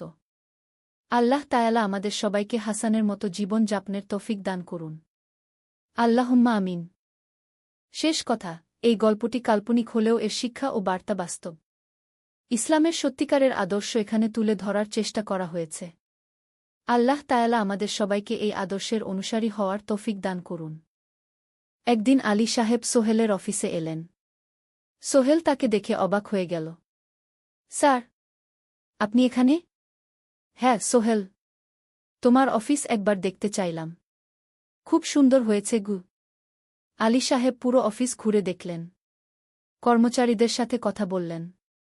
তারপর সোহেলের রুমে এসে বসলেন। সোহেল, তুমি অনেক দূর এসেছ। মনে আছে ৭ বছর আগে তুমি যখন আমার অফিসে প্রথম এসেছিলে চা বানানোর কাজ করতে? হ্যাঁ স্যার, সব মনে আছে ইউ। আমি গর্বিত যে আমি তোমাকে একটা সুযোগ দিয়েছিলাম, আর তুমি সেই সুযোগকে কাজে লাগিয়েছ। জানো সফলতার মূল সূত্র কি? কি স্যার? কঠোর পরিশ্রম, সততা আর হাল না ছাড়া। তোমার মধ্যে এই ৩টা গুণই আছে গু। সোহেল চোখে জল নিয়ে বলল, আপনি না থাকলে আজ আমি এখানে পৌঁছাতে পারতাম না স্যার। না সোহেল, আমি শুধু একটা দরজা খুলে দিয়েছিলাম। ভেতরে ঢুকে পথ তৈরি করেছ তুমি নিজে গু। আলী সাহেব চলে যাওয়ার আগে বললেন, আমার একটা বড় প্রজেক্ট আছে। একটা 20 ফ্লোর বিজনেস টাওয়ার। আমি চাই তুমি এই প্রজেক্টে আমার সাথে পার্টনার হও। ৫০-৫০। রাজি? সোহেল অবাক হয়ে গেল। এত বড় প্রজেক্ট? স্যার, আমার কি যথেষ্ট সামর্থ্য আছে? আছে। আমি বিশ্বাস করি। সোহেল রাজি হয়ে গেল। এটা তার জীবনের সবচেয়ে বড় প্রজেক্ট হবে। ৫০ অধ্যায় বড় চ্যালেঞ্জ। 20 ফ্লোর বিজনেস টাওয়ারের কাজ শুরু হল। এটা সোহেলের জীবনের সবচেয়ে বড় চ্যালেঞ্জ। প্রজেক্টের বাজেট প্রায় ১০ করোড় টাকা। সোহেলকে ৫ করোড় টাকা ইনভেস্ট করতে হবে। সোহেল তার সব সঞ্চয়ে ব্যাংক লোন আর কিছু ইনভেস্টর থেকে টাকা জোগাড় করল। এটা একটা বিশাল ঝুঁকি। যদি প্রজেক্ট ব্যর্থ হয় সব শেষ। মিনা চিন্তিত ছিল। সোহেল, এত বড় ঝুঁকি নেওয়া ঠিক হবে? মিনা, জীবনে বড় কিছু করতে হলে ঝুঁকি নিতে হয়। আমি এই সুযোগ হাতছাড়া করতে চাই না গিয়ে। কিন্তু যদি কিছু ভুল হয়? ভুল হবে না। আমি আলী সাহেবের সাথে আছি। উনি আমাকে গাইড করবেন। প্রজেক্ট শুরু হল। প্রথম ৬ মাস সব ভালোই চলছিল। কাজ সময়মতো হচ্ছে, বাজেট ঠিক আছে। কিন্তু ৭ মাসের মাথায় একটা বড় সমস্যা দেখা দিল। একজন প্রধান ইনভেস্টর হঠাৎ তার টাকা ফেরত চাইলেন। তিনি অন্য একটা জরুরি কাজে টাকা লাগবে বলে জানালেন। ১ করোড় টাকা ফেরত দিতে হবে। সোহেল বিপদে পড়ে গেল। ১ করোড় টাকা এখন কোথায় পাবে? প্রজেক্টে সব টাকা ঢেলে দিয়েছে। সে আলী সাহেবের সাথে কথা বলল। আলী সাহেব বললেন, চিন্তা করো না, আমি ব্যবস্থা করছি। কিন্তু আলী সাহেবও বড় একটা প্রজেক্টে আটকে আছেন। তার হাতে লিকুইড ক্যাশ নেই। সোহেল অন্য ব্যাংক থেকে লোন নেওয়ার চেষ্টা করল। কিন্তু ব্যাংক বলল, ইতিমধ্যে তার অনেক লোন আছে, নতুন লোন দিতে পারবে না। সোহেল রাতে ঘুমাতে পারছিল না। খাওয়া দাওয়া বন্ধ করে দিয়েছিল। মিনা তাকে দেখে খুব চিন্তিত হয়ে গেল। সোহেল, প্লিজ নিজেকে এভাবে শেষ করে ফেলো না। কোনো একটা রাস্তা বের হবেই কি। কিন্তু সোহেল কোনো রাস্তা দেখতে পাচ্ছিল না। ইনভেস্টর ১৫ দিন সময় দিয়েছে। ১৫ দিনের মধ্যে টাকা ফেরত না দিলে তিনি আইনি ব্যবস্থা নেবেন। ১০ দিন কেটে গেল।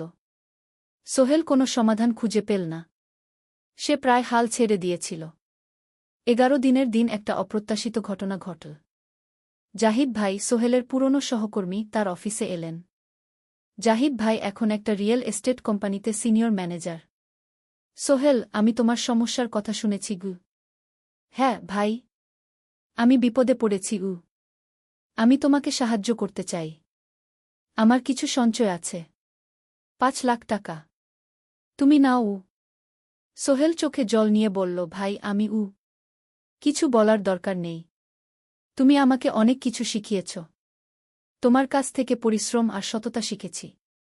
এখন আমার পালা তোমাকে সাহায্য করার। জাহিদ ভাই চলে যাওয়ার পর আরও দুজন এলো। একজন সোহেলের পুরনো ক্লায়েন্ট, আরেকজন তার কর্মচারী।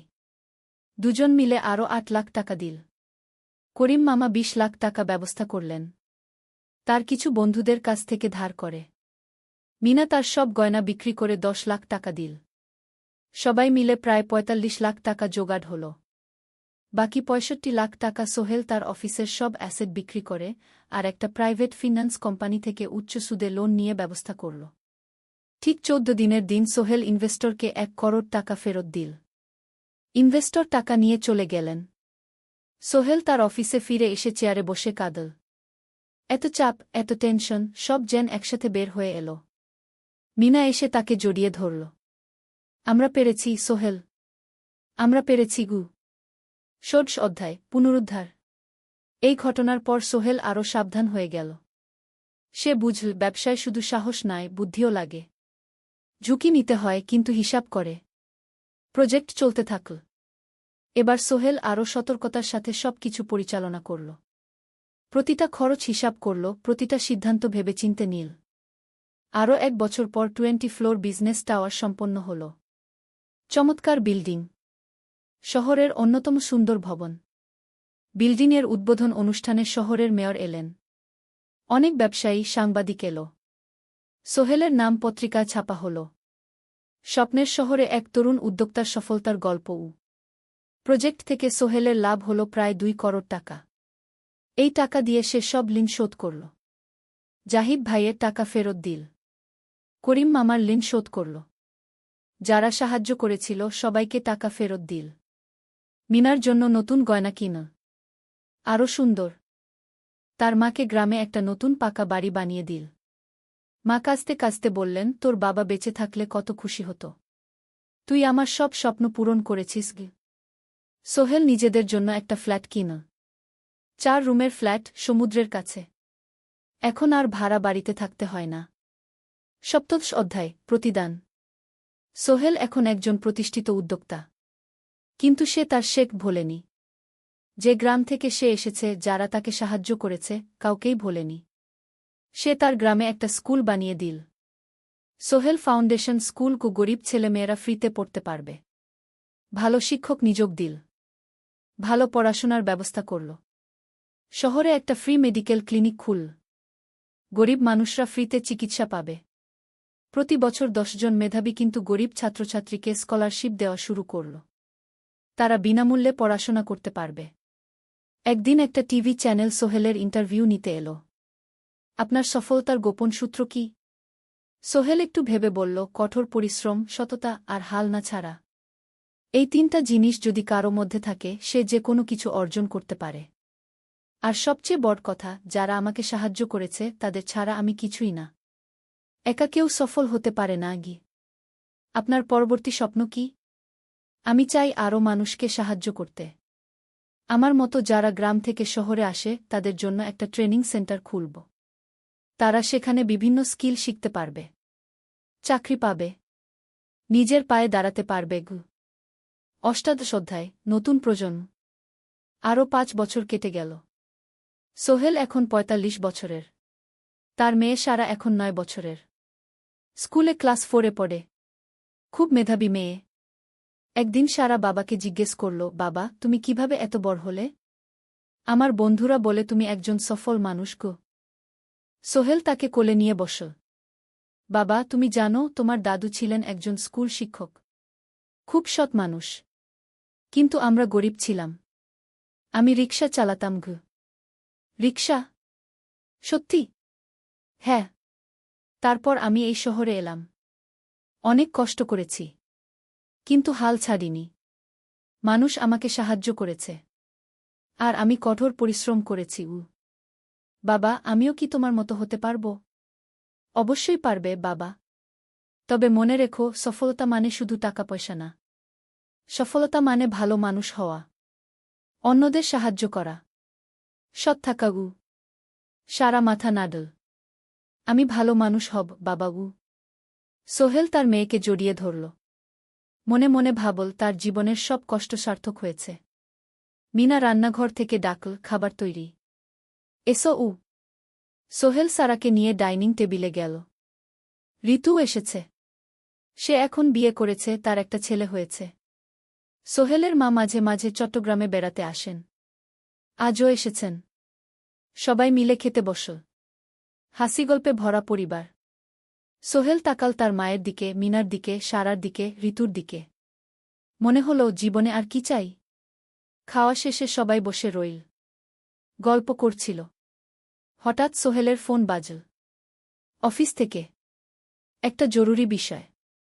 সোহেল ফোন রেখে দিয়ে মিনাকে বলল, একটা নতুন প্রজেক্টের প্রস্তাব এসেছে। একটা এতিমখানা বানানোর কাজ। সরকারি প্রজেক্ট। তুমি নেবে? অবশ্যই।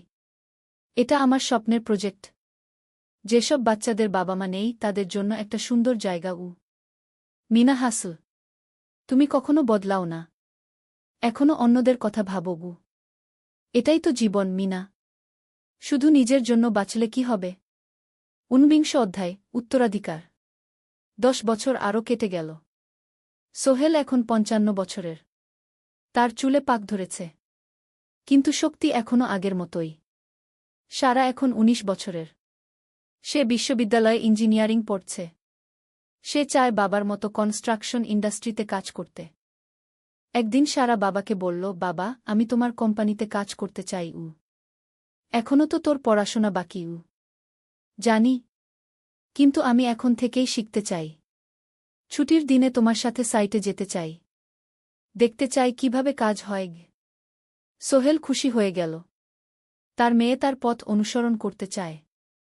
ঠিক আছে। কিন্তু শর্ত হল, তোকে সবকিছু নিজ থেকে শিখতে হবে। কোনো স্পেশাল ট্রিটমেন্ট পাবি না গে। আমি তো তাই চাই বাবাগু। সারা তার বাবার সাথে কাজ শিখতে শুরু করল। সে দেখল কিভাবে শ্রমিকরা কাজ করে, কিভাবে ম্যাটেরিয়াল বাছাই করতে হয়, কিভাবে একটা প্রজেক্ট ম্যানেজ করতে হয়। সোহেল তাকে কোনো সহজ পথ দিল না। সারাকেও সবার মতো কষ্ট করতে হল। সাইটে রোদে দাঁড়িয়ে থাকতে হল। শ্রমিকদের সাথে কথা বলতে হল। কিন্তু সারা হাল ছাড়ল না। সে তার বাবার মেয়ে। পরিশ্রম করতে জানে। 3 বছর পর সারা গ্রাজুয়েট হল। সে সোহেলের কোম্পানিতে জুনিয়র প্রজেক্ট ম্যানেজার হিসেবে যোগ দিল। সোহেল ধীরে ধীরে সারাকে বড় দায়িত্ব দিতে শুরু করল। সারা তার বাবার মতোই সৎ, পরিশ্রমী। 20 অধ্যায়, সমাপ্তি নয়, নতুন শুরু। আরও 5 বছর পর সোহেল এখন 60 বছরের। সে সিদ্ধান্ত নিল, এবার অবসর নেওয়ার সময় এসেছে। কোম্পানির দায়িত্ব সারাকে দেবে। একটা অনুষ্ঠান করা হল। সোহেল আনুষ্ঠানিকভাবে কোম্পানির চেয়ারম্যান পদ থেকে অবসর নিল। সারা হল নতুন ম্যানেজিং ডিরেক্টর। সোহেল তার বক্তব্যে বলল, আমি যখন এই শহরে এসেছিলাম আমার পকেটে ছিল মাত্র 5,000 টাকা। একটা ছোট্ট ব্যাগ। আর অনেক স্বপ্ন। আজ 40 বছর পর আমি পেছনে ফিরে তাকাই, দেখি একটা দীর্ঘ পথ। সেই পথে অনেক কষ্ট ছিল, অনেক বাধা ছিল। কিন্তু ছিল অনেক ভালোবাসাও। অনেক মানুষের সাহায্যও। আমি বিশ্বাস করি সফলতা একা আসে না। এটা আসে অনেক মানুষের সমর্থন, ভালোবাসা আর বিশ্বাস নিয়ে। আমি যা কিছু অর্জন করেছি তা আমার একার না। এটা আমার পরিবারের, আমার কর্মচারীদের, আমার বন্ধুদের, সবার।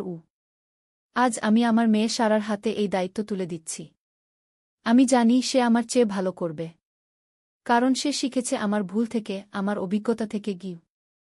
অনুষ্ঠান শেষ হল। সবাই চলে গেল। সোহেল আর মিনা অফিসে একা দাঁড়িয়ে রইল। মিনা, মনে আছে আমরা প্রথম কখন দেখা হয়েছিলাম? হ্যাঁ, তোমার সেই ছোট্ট মুদি দোকানে। তুমি বিস্কুট কিনতে এসেছিলে। কে ভেবেছিল সেই দিন থেকে আমাদের এই পর্যস্বপ্নের শহর। প্রথম অধ্যায়, যাত্রা শুরু। সকাল 7টা বেজে গেছে। ঢাকার কমলাপুর রেলস্টেশনে মানুষের ভিড়। চারদিকে চা বিস্কুট বিক্রেতাদের চিৎকার, ট্রেনের হর্ন আর যাত্রীদের কোলাহল। এই বিশাল ভিড়ের মধ্যে একটা ছোট্ট ব্যাগ হাতে দাঁড়িয়ে আছে সোহেল। বয়স মাত্র 22। গায়ের রং শ্যামলা, চোখে স্বপ্নের ঝিলিক। ভাইজা, চট্টগ্রামের টিকিট আছে? সোহেল টিকিট কাউন্টারের সামনে দাঁড়িয়ে জিজ্ঞেস করল। আছে। 3 টাকা। কাউন্টারের লোকটা উত্তর দিল। সোহেল তার পকেট থেকে টাকা বের করল। মোট 5,000 টাকা। এই টাকা সে জমিয়েছে গত 3 বছরে রিকশা চালিয়ে। তার স্বপ্ন ছিল চট্টগ্রাম গিয়ে একটা ভালো চাকরি পাওয়া। গ্রামে আর থাকতে চায় না সে।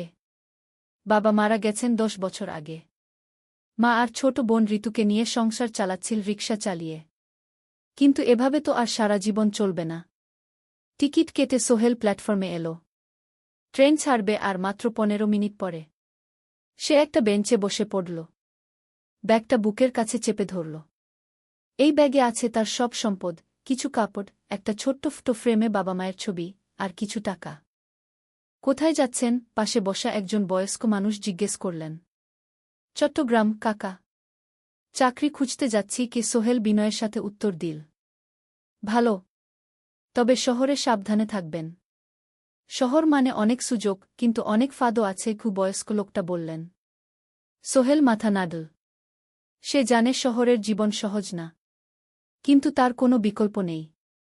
গ্রামে রিকশা চালিয়ে মাসে 3,500 টাকা আয় হতো। তার মধ্যে সংসার চালাতে হতো, বোনের স্কুলের খরচ দিতে হতো, মায়ের ওষুধের খরচ দিতে হতো। কিছুই বাঁচত না।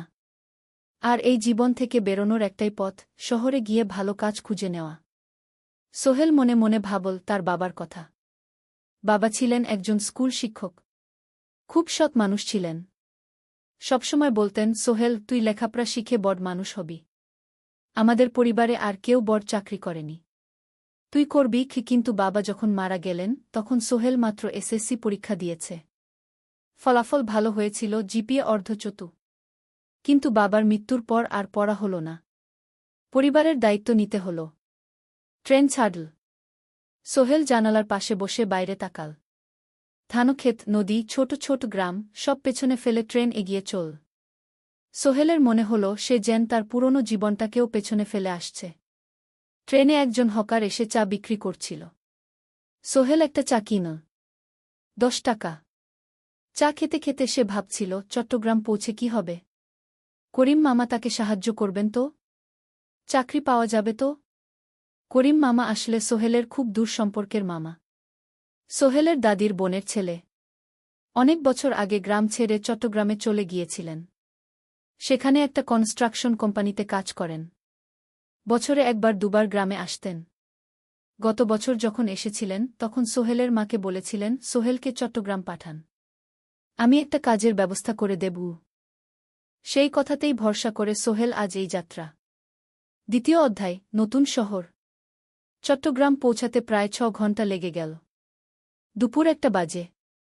সোহেল স্টেশন থেকে বের হয়ে শহরের রাস্তায় দাঁড়াল। কি বিশাল শহর! এত গাড়ি, এত মানুষ। চারদিকে উঁচু উঁচু বিল্ডিং, দোকানপাট, মানুষের ভিড়। সোহেল কিছুক্ষণ দাঁড়িয়ে থাকল সব কিছু দেখতে দেখতে। তার মনে হচ্ছিল সে যেন অন্য কোনো পৃথিবীতে এসে পড়েছে। তার পকেটে একটা ছোট্ট কাগজ আছে। সেখানে লেখা একটা ঠিকানা, করিম মিয়া, বাড়ি নং 23, রোড নং 5, আগ্রাবাদ, চট্টগ্রামকে। সোহেল একটা রিকশা ডাকল। কত নেবেন আগ্রাবাদ যেতে? 50 টাকা গু। সোহেল রিকশায় উঠল। রাস্তার দুধারে দোকান, মার্কেট, অফিস, সব কিছু দেখতে দেখতে সে অবাক হয়ে গেল। এত বড় শহর, এত কিছু! গ্রামের সেই ছোট্ট বাজারের সাথে কোনো তুলনাই হয় না। প্রায় আধা ঘণ্টা পর রিকশা একটা পুরনো বাড়ির সামনে থামল। 3 তলা বাড়ি, কিন্তু রং উঠে গেছে। সিঁড়ি দিয়ে উঠে 3য় তলায় করিম মামার ফ্ল্যাটে নক করল। দরজা খুলল এক মধ্যবয়সী মহিলা। কে? আসসালামু আলাইকুম আপা। আমি সোহেল। নোয়াখালীর গ্রাম থেকে এসেছি। করিম মামা বাড়িতে আছেন? মহিলা তাকে মাথা থেকে পা পর্যন্ত দেখল। করিম তো অফিসে গেছে। তুমি কে? কোথা থেকে এসেছ? সোহেল সব খুলে বলল। মহিলা তাকে ভেতরে ঢুকতে দিল।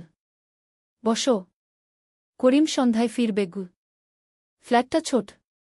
2টো রুম, একটা ছোট্ট রান্নাঘর আর একটা বাথরুম। কিন্তু সোহেলের কাছে খুব সুন্দর লাগল। গ্রামের সেই টিনের ঘরের চেয়ে তো অনেক ভালো। মহিলা তার নাম জানাল সালমা। করিম মামার স্ত্রী। তাদের 2টো ছেলে, একজন ক্লাস 8-এ পড়ে, আরেকজন ক্লাস 5-এ। খেয়েছ? সালমা আপা জিজ্ঞেস করল। না আপা গু। অপেক্ষা করো। ভাত আছে, মাছ আছে। খাও। সোহেল প্রথমে রাজি হতে চাইল না। কিন্তু খুব খিদে পেয়েছিল। সকাল থেকে শুধু একটা চা আর বিস্কুট খেয়েছে। খাওয়া দাওয়ার পর সোহেল বসে রইল। সালমা আপা তাকে গল্প করতে লাগল। তোমার মা কেমন আছেন? তোমার বোন? ভালো আছে আপা। মার একটু গেটে বাত আছে। ওষুধ খাচ্ছেন। বোন স্কুলে পড়ে কু। তুমি কি করতে চাও এখানে? চাকরি খুঁজছি আপা। যে কোনো কাজ করব। বাসায় মা আর বোনকে টাকা পাঠাতে হবে। সালমা আপা মাথা নাড়ল। করিম তোমার জন্য কিছু একটা করবে। সে ভালো মানুষ গ। সারাদিন অপেক্ষা করু সোহেল। সন্ধ্যা 6টায় করিম মামা ফিরলেন। 50-এর কাছাকাছি বয়স, কালো রঙের প্যান্ট শার্ট পরা, হাতে একটা ব্যাগ। আরে সোহেল, কবে এলি? করিম মামা খুশি হয়ে বললেন। আজ সকালে মামা গু। করিম মামা তাকে জড়িয়ে ধরলেন। অনেকদিন পর দেখলাম। কেমন আছিস? ভালো আছি মামা গি। ভালো করেছিস এসে। এখানে অনেক সুযোগ আছে। তোর জন্য একটা কাজের ব্যবস্থা করে দেব। তবে প্রথমে কয়েকদিন এখানে থাক। শহরটা একটু চিনে নে। তারপর কাজে যোগ দিবি। সোহেলের মনে আসার আলো জ্বল। সে ভাবল হয়তো তার ভাগ্য এবার পাল্টাবে। 3য় অধ্যায়, প্রথম চাকরি। 1 সপ্তাহ পরে করিম মামা সোহেলকে তার কোম্পানিতে নিয়ে গেলেন। কোম্পানির নাম আলামিন কনস্ট্রাকশন। অফিসটা শহরের কেন্দ্রে 5 তলা একটা বিল্ডিংয়ের দোতলায়। মালিক আলী সাহেব। 50-এর কাছাকাছি বয়স, মোটা চেহারা, চোখে সোনার ফ্রেমের চশমা। বড়লোক মানুষ, কিন্তু খুব কড়া। এই ছেলেটাকে কি কাজে লাগাবেন? আলী সাহেব করিম মামাকে জিজ্ঞেস করলেন। স্যার, ও আমার আত্মীয়। গ্রাম থেকে এসেছে। খুব পরিশ্রমী। যে কোনো কাজে লাগাতে পারেন। আলী সাহেব সোহেলের দিকে তাকালেন। তুমি কি পড়েছ? Sir, SSC pass. জিপিএ অর্ধচতু। হুম। ভালো। কম্পিউটার চালাতে পারো? না স্যার, পারি না। কিন্তু শিখতে চাই। আলী সাহেব একটু ভাবলেন। ঠিক আছে। তোমাকে অফিসের কাজে রাখব। ফাইল গুছানো, চা বানানো, কাগজপত্র নিয়ে যাওয়া না, এসব। মাসে 5,000 টাকা। রাজি আছো? জি স্যার। সোহেল খুশি হয়ে গেল। 5,000 টাকা। রিকশা চালিয়ে 3,500 পেত। এখানে 5,000। কাজ শুরু হলো পরদিন থেকে। সকাল 8টায় অফিসে যেতে হয়, ফিরতে হয় সন্ধ্যা 7টায়। প্রথম দিন সোহেল ঘুম থেকে উঠল ভোর 5টায়। তৈরি হয়ে 7:30টায় অফিসের উদ্দেশ্যে বের হল। করিম মামার বাড়ি থেকে অফিস প্রায় 5 কিলোমিটার। বাসে যেতে হয়। অফিসে পৌঁছে সোহেল দেখল সেই প্রথম আলী সাহেব এখনও আসেননি। অফিস খোলা ছিল না।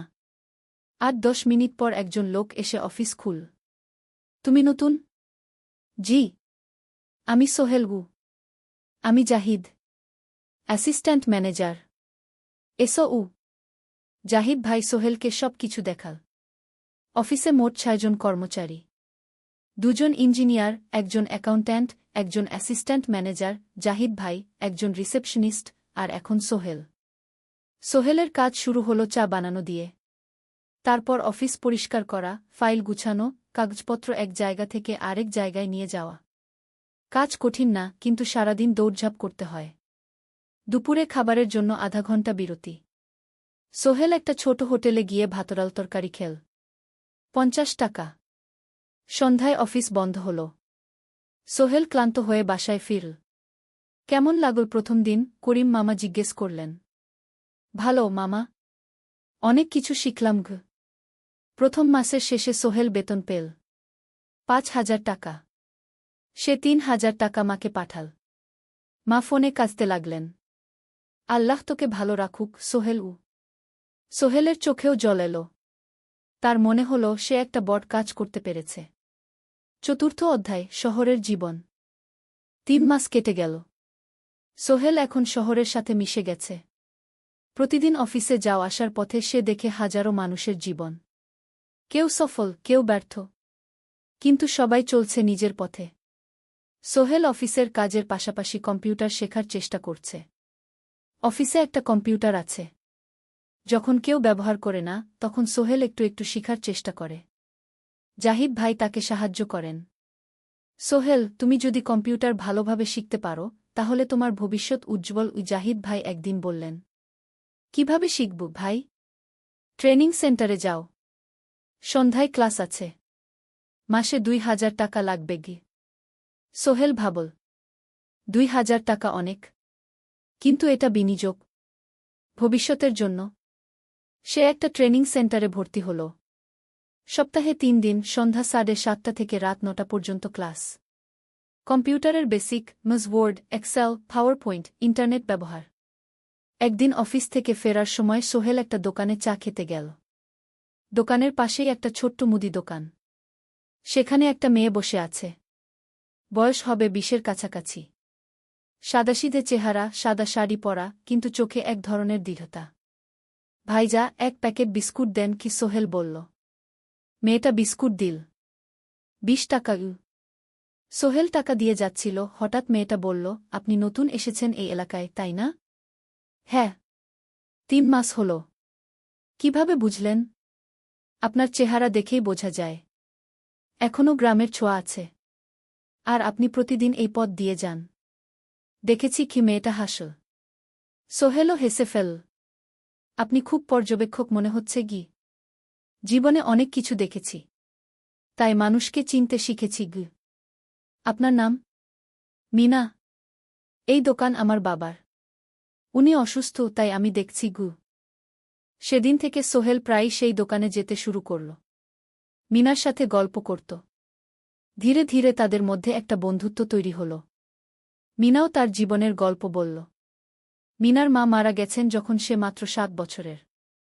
বাবা আব্দুল হামিদ একা হাতে মিনাকে বড় করেছেন। মুদি দোকান দিয়ে সংসার চালান। মিনা কলেজে পড়ে, অনার্স 2nd ইয়ার। সকালে কলেজে যায়, দুপুরে ফিরে এসে দোকান সামলায়। বাবার হার্টের সমস্যা আছে, তাই ভারী কাজ করতে পারেন না। তোমার স্বপ্ন কি? একদিন সোহেল জিজ্ঞেস করল। গ্র্যাজুয়েশন শেষ করে একটা ভালো চাকরি করব। তারপর বাবাকে ভালো চিকিৎসা করাব। তুমি? আমিও চাকরি করে পরিবারকে ভালোভাবে দেখভাল করতে চাই। মা আর বোনকে নিয়ে শহরে আনব একদিন ঘু। দুজনেই নিজেদের স্বপ্নের কথা বলতে গিয়ে বুঝল তাদের স্বপ্ন অনেকটা একই রকম। পঞ্চম অধ্যায়, বিপদ। 6 মাস কেটে গেল। সোহেল এখন আলী সাহেবের খুব প্রিয় কর্মচারী। সে শুধু চাবিস্কুট দেওয়ার কাজই করে না, এখন কম্পিউটারেও কিছু কাজ শিখেছে। ছোটখাটো টাইপিং, ডেটা এন্ট্রি এসব করতে পারে। আলী সাহেব খুশি হয়ে তার বেতন বাড়িয়ে 8,000 টাকা করে দিয়েছেন। একদিন রাতে সোহেল অফিস থেকে ফিরছিল। সেদিন একটু দেরি হয়ে গেছে। রাত প্রায় 9টা। সাধারণত সোহেল সন্ধ্যা 7:30টায় ফিরে। কিন্তু সেদিন অফিসে একটা জরুরি কাজ ছিল। বাস থেকে নেমে সোহেল বাড়ির দিকে হাঁটছিল। হঠাৎ একটা অন্ধকার গলিতে 3 জন লোক তাকে ঘিরে ধরল। তাদের চেহারা দেখেই বোঝা যাচ্ছিল ভালো উদ্দেশ্য নিয়ে আসেনি।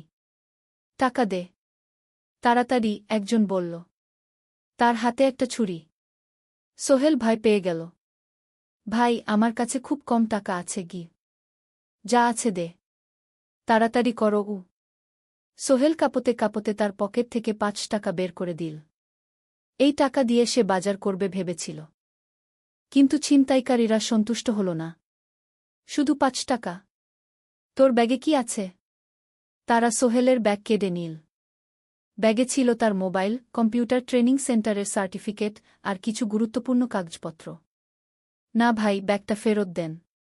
ওতে আমার জরুরি জিনিস আছে। মোবাইল নিয়ে নেন, কিন্তু ব্যাগটা দেন গু। কিন্তু ওরা শুনল না। একজন সোহেলকে জোরে ধাক্কা দিল। সোহেল পড়ে গেল। মাথা রাস্তার কংক্রিটে ধাক্কা লেগে গেল। রক্ত বের হল। 3 জন দৌড়ে পালিয়ে গেল। কিছুক্ষণ সোহেল অজ্ঞান হয়ে পড়ে রইল। তারপর ধীরে ধীরে জ্ঞান ফিরল। মাথায় প্রচণ্ড ব্যথা। সে উঠে দাঁড়ানোর চেষ্টা করল, কিন্তু মাথা ঘুরছিল। কোনোমতে একটা দেয়াল ধরে দাঁড়াল। একজন পথচারী তাকে দেখে থামল। কি হয়েছে ভাই? ছিনতাই হয়েছে গি? এসো, আমি তোমাকে হাসপাতালে নিয়ে যাই। কিন্তু সোহেল রাজি হল না।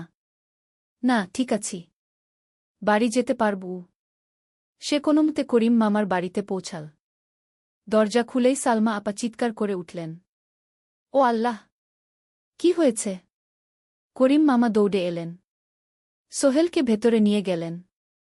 তার মাথায় জল ঢেলে রক্ত পরিষ্কার করলেন। ক্ষতটা বেশ গভীর।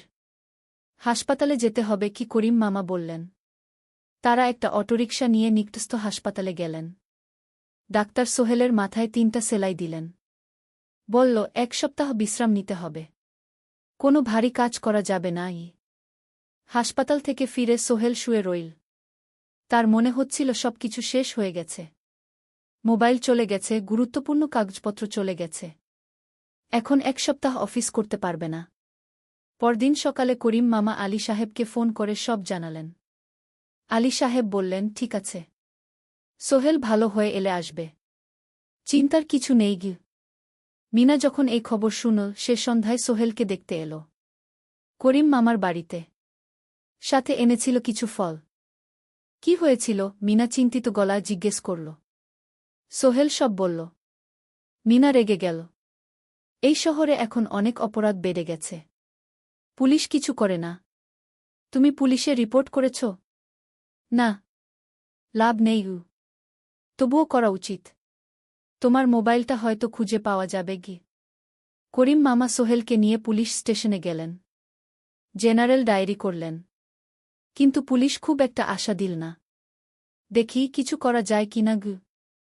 সোহেল বুঝল মোবাইল আর ফিরবে না। সেই 1 সপ্তাহ সোহেলের জীবনের সবচেয়ে কঠিন সময় ছিল। সে শুধু শারীরিকভাবেই ক্ষতিগ্রস্ত হয়নি, মানসিকভাবেও ভেঙে পড়েছিল। প্রতিরাতে দুঃস্বপ্ন দেখত। সেই 3 জন ছিনতাইকারীর মুখ ভুলতে পারছিল না। মিনা প্রায় প্রতিদিন আসত। তাকে সাহস দিত। তুমি হাল ছেড়ো না সোহেল। জীবনে এরকম খারাপ সময় আসে। কিন্তু এটা কাটিয়ে ওঠাই হলো আসল বীরত্ব। সোহেলের মা গ্রাম থেকে ফোন করতেন। করিম মামার মোবাইল থেকে। তুই ভালো আছিস তো? সোহেল মাকে সব সত্যি বলেনি। শুধু বলেছে, হ্যাঁ মা, ভালো আছি। একটু জ্বর হয়েছিল। এখন ভালো। 1 সপ্তাহ পর সোহেল আবার অফিসে গেল। আলী সাহেব তাকে দেখে খুশি হলেন।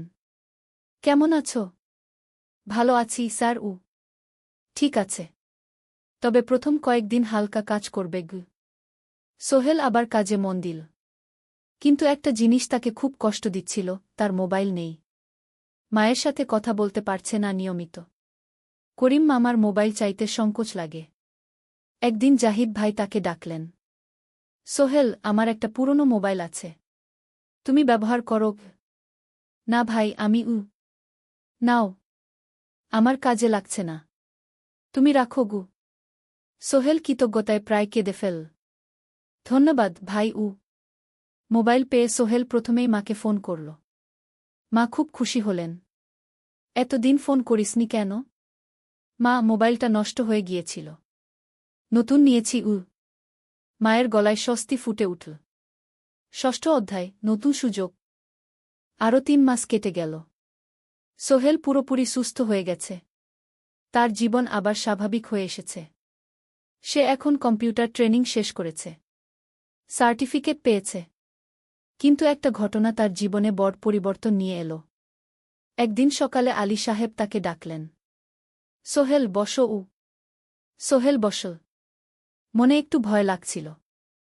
আলী সাহেব কি তাকে বকবেন? সোহেল, তুমি তো এখন কম্পিউটার চালাতে পারো?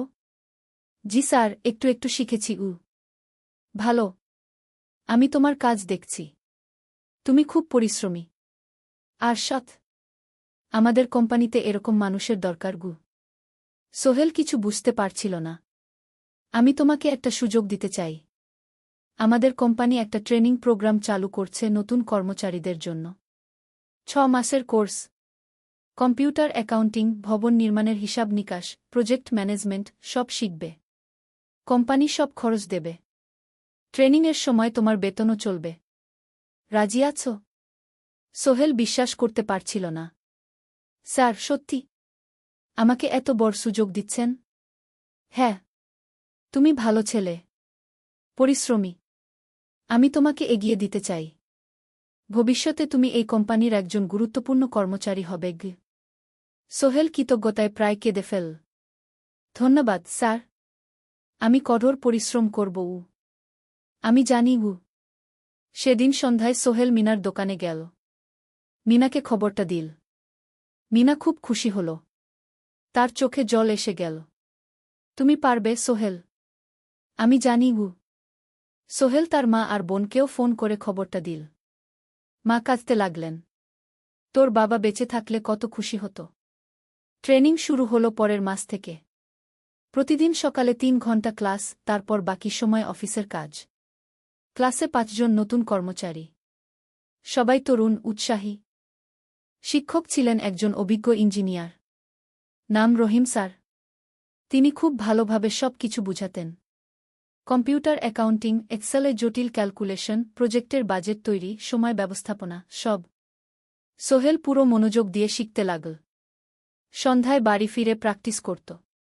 করিম মামার ছেলের কাছ থেকে একটা ল্যাপটপ ধার নিত কখনো কখনো। 6 মাস পরে ট্রেনিং শেষ হল। সবাই সার্টিফিকেট পেল। আলী সাহেব একটা অনুষ্ঠান করলেন। সোহেল সেরা পারফর্মার হিসেবে একটা বিশেষ পুরস্কার পেল, 5,000 টাকা বোনাস। আলী সাহেব ঘোষণা করলেন, সোহেল, আজ থেকে তুমি আমাদের জুনিয়র অ্যাকাউন্ট অ্যাসিস্ট্যান্ট। তোমার বেতন 15,000 টাকা। সোহেল অবাক হয়ে গেল। 8,000 থেকে 15,000, প্রায় দ্বিগুণ। সেদিন রাতে সোহেল ঘুমাতেই পারল না। খুশিতে, উত্তেজনায় তার চোখে ঘুম নেই। সে ভাবল তার জীবন কিভাবে বদলে যাচ্ছে। 2 বছর আগে যে রিকশা চালাত, আজ সে একটা নামকরা কোম্পানির অ্যাকাউন্ট অ্যাসিস্ট্যান্ট। 7ম অধ্যায়, প্রেম ও প্রস্তাব। 1.5 বছর হয়ে গেল সোহেলের চট্টগ্রাম আসার। সে এখন একজন সফল যুবক। তার মা গ্রামে খুব খুশি। প্রতি মাসে সোহেল 10,000 টাকা পাঠায়। ছোট বোন ঋতু এখন কলেজে ভর্তি হয়েছে সোহেলের পাঠানো টাকায়। মায়ের চিকিৎসাও ভালোভাবে হচ্ছে। মিনার সাথে সোহেলের সম্পর্ক এখন আর শুধু বন্ধুত্ব নয়। দুজন দুজনকে ভালোবাসে। কিন্তু কেউ কাউকে সরাসরি বলার সাহস পায়নি। প্রতিদিন দেখা হয়, গল্প হয়, কিন্তু সেই একটা কথা বলা হয়ে ওঠে না। একদিন শুক্রবার ছুটির দিন। সোহেল মিনাকে বলল, আজ কি একটু ঘুরতে যাবে? কোথায়? পতেঙ্গা বিচ। তুমি কি কখনো গেছ? না। কিন্তু আমার দোকান শুক্রবার। তোমার বাবা সামলাবে মিনা রাজি হয়ে গেল। দুপুরে দুজনে বাস নিয়ে পতেঙ্গা গেল। সমুদ্র দেখে মিনা অবাক হয়ে গেল। কি সুন্দর! দুজনে বালিতে বসল। ঢেউয়ের শব্দ শুনতে শুনতে গল্প করছিল। হঠাৎ সোহেল বলল, মিনা, তোমার সাথে কিছু বলার ছিল। বলো। সোহেল একটা লম্বা শ্বাস নিল। তুমি জানো আমি তোমাকে ভালোবাসি। মিনা হাসল। তার চোখ ভিজে গেল। জানি। আমিও তোমাকে ভালোবাসি সোহেল। সোহেল অবাক হয়ে গেল। সত্যি? হ্যাঁ। অনেকদিন ধরেই জানি। তুমি আমার জীবনে এসে সব কিছু বদলে দিয়েছ। তোমার সাথে থাকলে আমার মনে হয় আমি যে কোনো কিছু করতে পারব। দুজনে কিছুক্ষণ চুপ করে বসে রইল। সমুদ্রের ঢেউ এসে পায়ে লাগছিল। সূর্য পশ্চিমে ঢলে পড়ছে। আকাশ লালকুমলা হয়ে গেছে। কিন্তু আমার বাবার সাথে কথা বলতে হবে কি? মিনা বলল। আমি তৈরি। যখন বলবে তখন বলবো। পরের সপ্তাহে সোহেল মিনার বাবার সাথে কথা বলল। আব্দুল হামিদ সাহেব প্রথমে একটু দ্বিধা করলেন। তুমি কোনো পরিবারের ছেলে? তোমার বাবা কি করতেন? সোহেল সব সত্যি বলল। তার বাবা ছিলেন স্কুল শিক্ষক। মারা গেছেন 10 বছর আগে। মা গ্রামে থাকেন। ছোট বোন কলেজে পড়ে। তুমি নিজে কি করো? আমি আলামিন কনস্ট্রাকশন কোম্পানিতে জুনিয়র অ্যাকাউন্ট অ্যাসিস্ট্যান্ট। মাসে 15,000 টাকা বেতন। আব্দুল হামিদ সাহেব ভাবলেন। তারপর বললেন, দেখো মিনা আমার একমাত্র সন্তান। তার মা নেই। আমি একা তাকে বড় করেছি। আমি চাই মিনা একজন ভালো ছেলের সাথে বিয়ে হোক। তুমি দেখতে ভালো ছেলে মনে হচ্ছে। কিন্তু আমাকে তোমার মায়ের সাথে দেখা করতে হবে। তোমার পরিবারকে জানতে হবে। জি আঙ্কেল। আমি ব্যবস্থা করছি। সোহেল খুশিতে আটখানা। সে সেদিন রাতেই তার মাকে ফোন করল। মাকে সব বলল। মা প্রথমে অবাক হলেন। তারপর খুশি হলেন। মিনা মেয়েটা কেমন? খুব ভালো মা। তুমি দেখলে পছন্দ করবে। ঠিক আছে। আমি আর ঋতু আসছি চট্টগ্রাম। 2 সপ্তাহ পর সোহেলের মা আর বোন চট্টগ্রাম এল। সোহেল তাদের নিয়ে মিনার বাড়িতে গেল। 2 পরিবার একসাথে বসল। মিনার বাবা সোহেলের মাকে দেখে খুশি হলেন। সোহেলের মা সহজ সরল ভদ্রমহিলা। আপনার ছেলে খুব ভালো। মিনা তাকে পছন্দ করে। আমিও রাজি। আব্দুল হামিদ সাহেব বললেন। আমার সোহেল সৎ ছেলে। মিনাকে খুব ভালোবাসে। আমি জানি ও মিনাকে সুখে রাখবে। কি? সোহেলের মা বললেন। বিয়ের তারিখ ঠিক হল 3 মাস পর। এই 3 মাসে সোহেল যথেষ্ট টাকা জমাবে। বিয়ে হবে সাদামাটা কিন্তু সুন্দর। 8ম অধ্যায়, নতুন পথ। 3 মাস কেটে গেল দ্রুত। সোহেল প্রতিদিন কঠোর পরিশ্রম করছিল। অফিসে তার কাজের প্রশংসা হচ্ছে। আলী সাহেব তাকে এখন ছোটখাটো প্রজেক্টের হিসাব দেখতে দিচ্ছেন। সোহেল তার সঞ্চিত টাকা দিয়ে বিয়ের আয়োজন করল। বিয়ে হল মিনার বাড়ির কাছের একটা কমিউনিটি সেন্টারে। খুব বেশি লোক আসেনি। 2 পরিবারের আত্মীয় স্বজন আর অফিসের কয়েকজন সহকর্মী। কিন্তু অনুষ্ঠান ছিল খুব সুন্দর। সোহেল যখন মিনাকে বিয়ের পোশাকে দেখল, তার মনে হল পৃথিবীর সবচেয়ে সুন্দর মেয়ে সে। লাল শাড়ি পরা, মুখে হালকা মেকআপ, কিন্তু তার স্বাভাবিক সৌন্দর্য ছিল আসল। বিয়ের পর সোহেল একটা ছোট্ট ফ্ল্যাট ভাড়া নিল। 2 রুমের ফ্ল্যাট, মাসে ভাড়া 5,000 টাকা। মিনা এখনও তার পড়াশোনা চালিয়ে যাচ্ছে। আরও 1 বছর বাকি গ্র্যাজুয়েশন শেষ হতে। সোহেলের মা আর বোন গ্রামে ফিরে গেল। মা বলে গেলেন, সোহেল, মিনাকে ভালো রাখিস। মেয়েরা অনেক ত্যাগ করে সংসার করতে। জানি মা। নতুন জীবন শুরু হল। সোহেল সকালে অফিসে যায়, সন্ধ্যায় ফেরে। মিনা সকালে কলেজে যায়, দুপুরে ফিরে রান্না করে, ঘর গোছায়। সন্ধ্যায় দুজনে একসাথে বসে পড়াশোনা করে, গল্প করে, টিভি দেখে। জীবন সুন্দর ছিল। কিন্তু চ্যালেঞ্জও ছিল। মাসিক খরচ, ভাড়া ৫,০০০, বাজার ৩,০০০, বিদ্যুৎ গ্যাস ১,০০০, মায়ের জন্য ৫,০০০, মিনার কলেজের খরচ ১,০০০ মোট প্রায় ১৪,০০০ টাকা। বাঁচত মাত্র ১,০০০ খানেক। কিন্তু সোহেল হাল ছাড়ল না। সে সন্ধ্যায় একটা কম্পিউটার ট্রেনিং সেন্টারে পার্ট টাইম পড়ানো শুরু করল। সপ্তাহে ৩ দিন ২ ঘণ্টা করে। এতে মাসে আরও ৩,০০০ টাকা আসতে লাগল। মিনাও বসে থাকল না। সে বাড়িতে বসে কয়েকজন স্কুলের ছাত্রছাত্রীকে টিউশন পড়াতে শুরু করল। মাসে ২,০০০ টাকা আয়। এভাবে কেটে গেল ৬ মাস। দুজন মিলে পরিবার চালাচ্ছে, স্বপ্ন দেখছে। একদিন সোহেল বলল, মিনা, আমি একটা নতুন স্বপ্ন দেখছি গু। কি? আমি নিজে একটা ছোট্ট কনস্ট্রাকশন কোম্পানি খুলতে চাই। ছোট ছোট প্রজেক্ট নেব। বাড়ি মেরামত, ছোট বিল্ডিং বানানো, এসব। তোমার কি যথেষ্ট অভিজ্ঞতা আছে? আছে। আমি ২ বছর ধরে এই কাজের সাথে জড়িত। অনেক কিছু শিখেছি। আর আলী সাহেবও আমাকে সাহায্য করবেন গু। কিন্তু টাকা কোথায়? কোম্পানি খুলতে তো অনেক টাকা লাগবে গি। আমি জমাচ্ছি। আরও ১ বছর কাজ করব। তারপর চেষ্টা করব। মিনা তাকে সমর্থন দিল। তুমি পারবে। তোমার মধ্যে সেই শক্তি আছে গি। নবম অধ্যায়, চ্যালেঞ্জের সময়। কিন্তু ভাগ্য সবসময় অনুকূলে থাকে না। সোহেল যখন স্বপ্ন দেখছিল নিজের কোম্পানি খোলার, তখনই একটা বড় সমস্যা এল। আলী সাহেবের কোম্পানি একটা বড় প্রজেক্ট পেয়েছিল। একটা ১০তলা বিল্ডিং বানানোর কাজ। কিন্তু প্রজেক্টের প্রধান ইনভেস্টর হঠাৎ পালিয়ে গেল। তিনি কোম্পানির কাছ থেকে প্রায় ৫০ লাখ টাকা নিয়ে গেছেন, কিন্তু কাজ শেষ হয়নি। কোম্পানি বড় ক্ষতির মুখে পড়ল। আলী সাহেব অনেক কর্মচারীকে ছাঁটাই করতে বাধ্য হলেন। প্রায় ১০ জনকে চাকরি থেকে বাদ দিলেন। বাকিদের বেতন কমাতে হল। সোহেলকে আলী সাহেব ডেকে বললেন, সোহেল, আমি তোমাকে রাখতে চাই। তুমি বিশ্বস্ত কর্মচারী। কিন্তু তোমার বেতন কমাতে হবে। ১৫,০০০ থেকে ১০,০০০। সোহেল মনে মনে চিন্তায় পড়ে গেল। ১০,০০০ টাকায় সংসার চলবে কিভাবে? মায়ের খরচ, ভাড়া, বাজার সব মিলিয়ে তো ১৪,০০০ টাকা লাগে। কিন্তু সে কিছু বলল না। ঠিক আছে স্যার। বাড়ি ফিরে সোহেল মিনাকে সব বলল। মিনা চিন্তিত হয়ে গেল। এখন কি হবে? চিন্তা করো না। আমি পার্ট টাইম টিউশনির সময় বাড়াব। আর তুমিও বেশি করে টিউশন নাও। কিন্তু আমার তো পড়াশোনাও আছে গি। জানি। কিন্তু এখন এটাই করতে হবে গু। সোহেল সন্ধ্যায় আরও ২টো জায়গায় পার্ট টাইম কাজ খুঁজল। একটা দোকানে সন্ধ্যায় হিসাব দেখার কাজ পেল। মাসে ২,০০০ টাকা। আরেকটা জায়গায় সপ্তাহান্তে কম্পিউটার রিপেয়ারের কাজ পেল। মাসে ১,৫০০ টাকা। মিনাও ৩ জন নতুন স্টুডেন্ট নিল টিউশনে। তার আয় বাড়ল ২,০০০ থেকে ৩,৫০০। কঠিন সময় ছিল। সোহেল সকাল ৮টায় অফিসে যেত, সন্ধ্যা ৬টায় ফিরত। তারপর একটু বিশ্রাম নিয়ে ৭:৩০টায় বের হতো পার্ট টাইম কাজে। রাত ১০টায় বাড়ি ফিরত। রবি সোমবার কম্পিউটার রিপেয়ারের কাজ।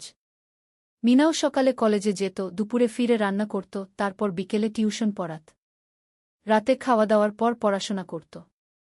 দুজনেরই শরীর খারাপ হতে শুরু করল। সোহেল একদিন অফিসে অজ্ঞান হয়ে পড়ে গেল। ডাক্তার দেখাতে নিয়ে গেল। ডাক্তার বলল, অতিরিক্ত পরিশ্রম। শরীরে পুষ্টির অভাব। ঠিকমতো খাচ্ছেন না মনে হচ্ছে গি। সত্যি কথা, খরচ বাঁচাতে সোহেল আর মিনা অনেক সময় কম খেত। মাংস মাছ কিনত সপ্তাহে ১ দিন। বাকি সময় শাকসবজি, ডাল। মিনা সোহেলকে বলল, আর নয় সোহেল। তুমি এভাবে নিজেকে শেষ করে ফেলছ। আমার পড়াশোনা বন্ধ করে দিই। আমি ফুল টাইম চাকরি করি গি। না, সোহেল জোর দিয়ে বলল। তোমার পড়াশোনা বন্ধ হবে না। আরও মাত্র ৬ মাস বাকি। তুমি গ্রাজুয়েট হবেই গি। কিন্তু তুমি। আমি ঠিক হয়ে যাব। চিন্তা করো না গে।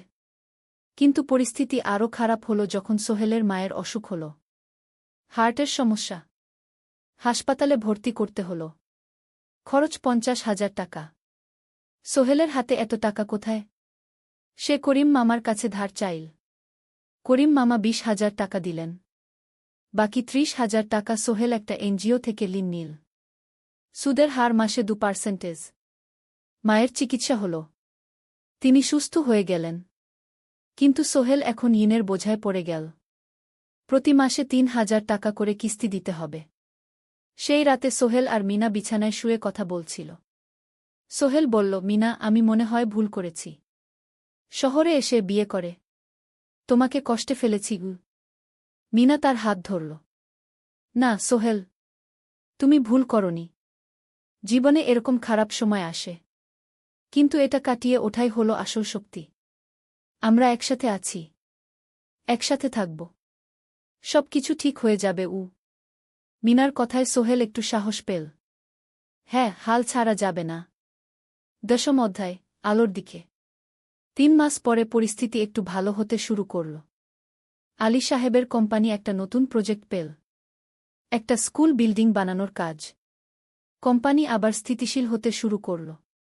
আলী সাহেব সোহেলকে ডেকে বললেন, সোহেল, আমি তোমার কঠোর পরিশ্রম দেখেছি। খারাপ সময়েও তুমি কোম্পানি ছেড়ে যাওনি। আমি কৃতজ্ঞ।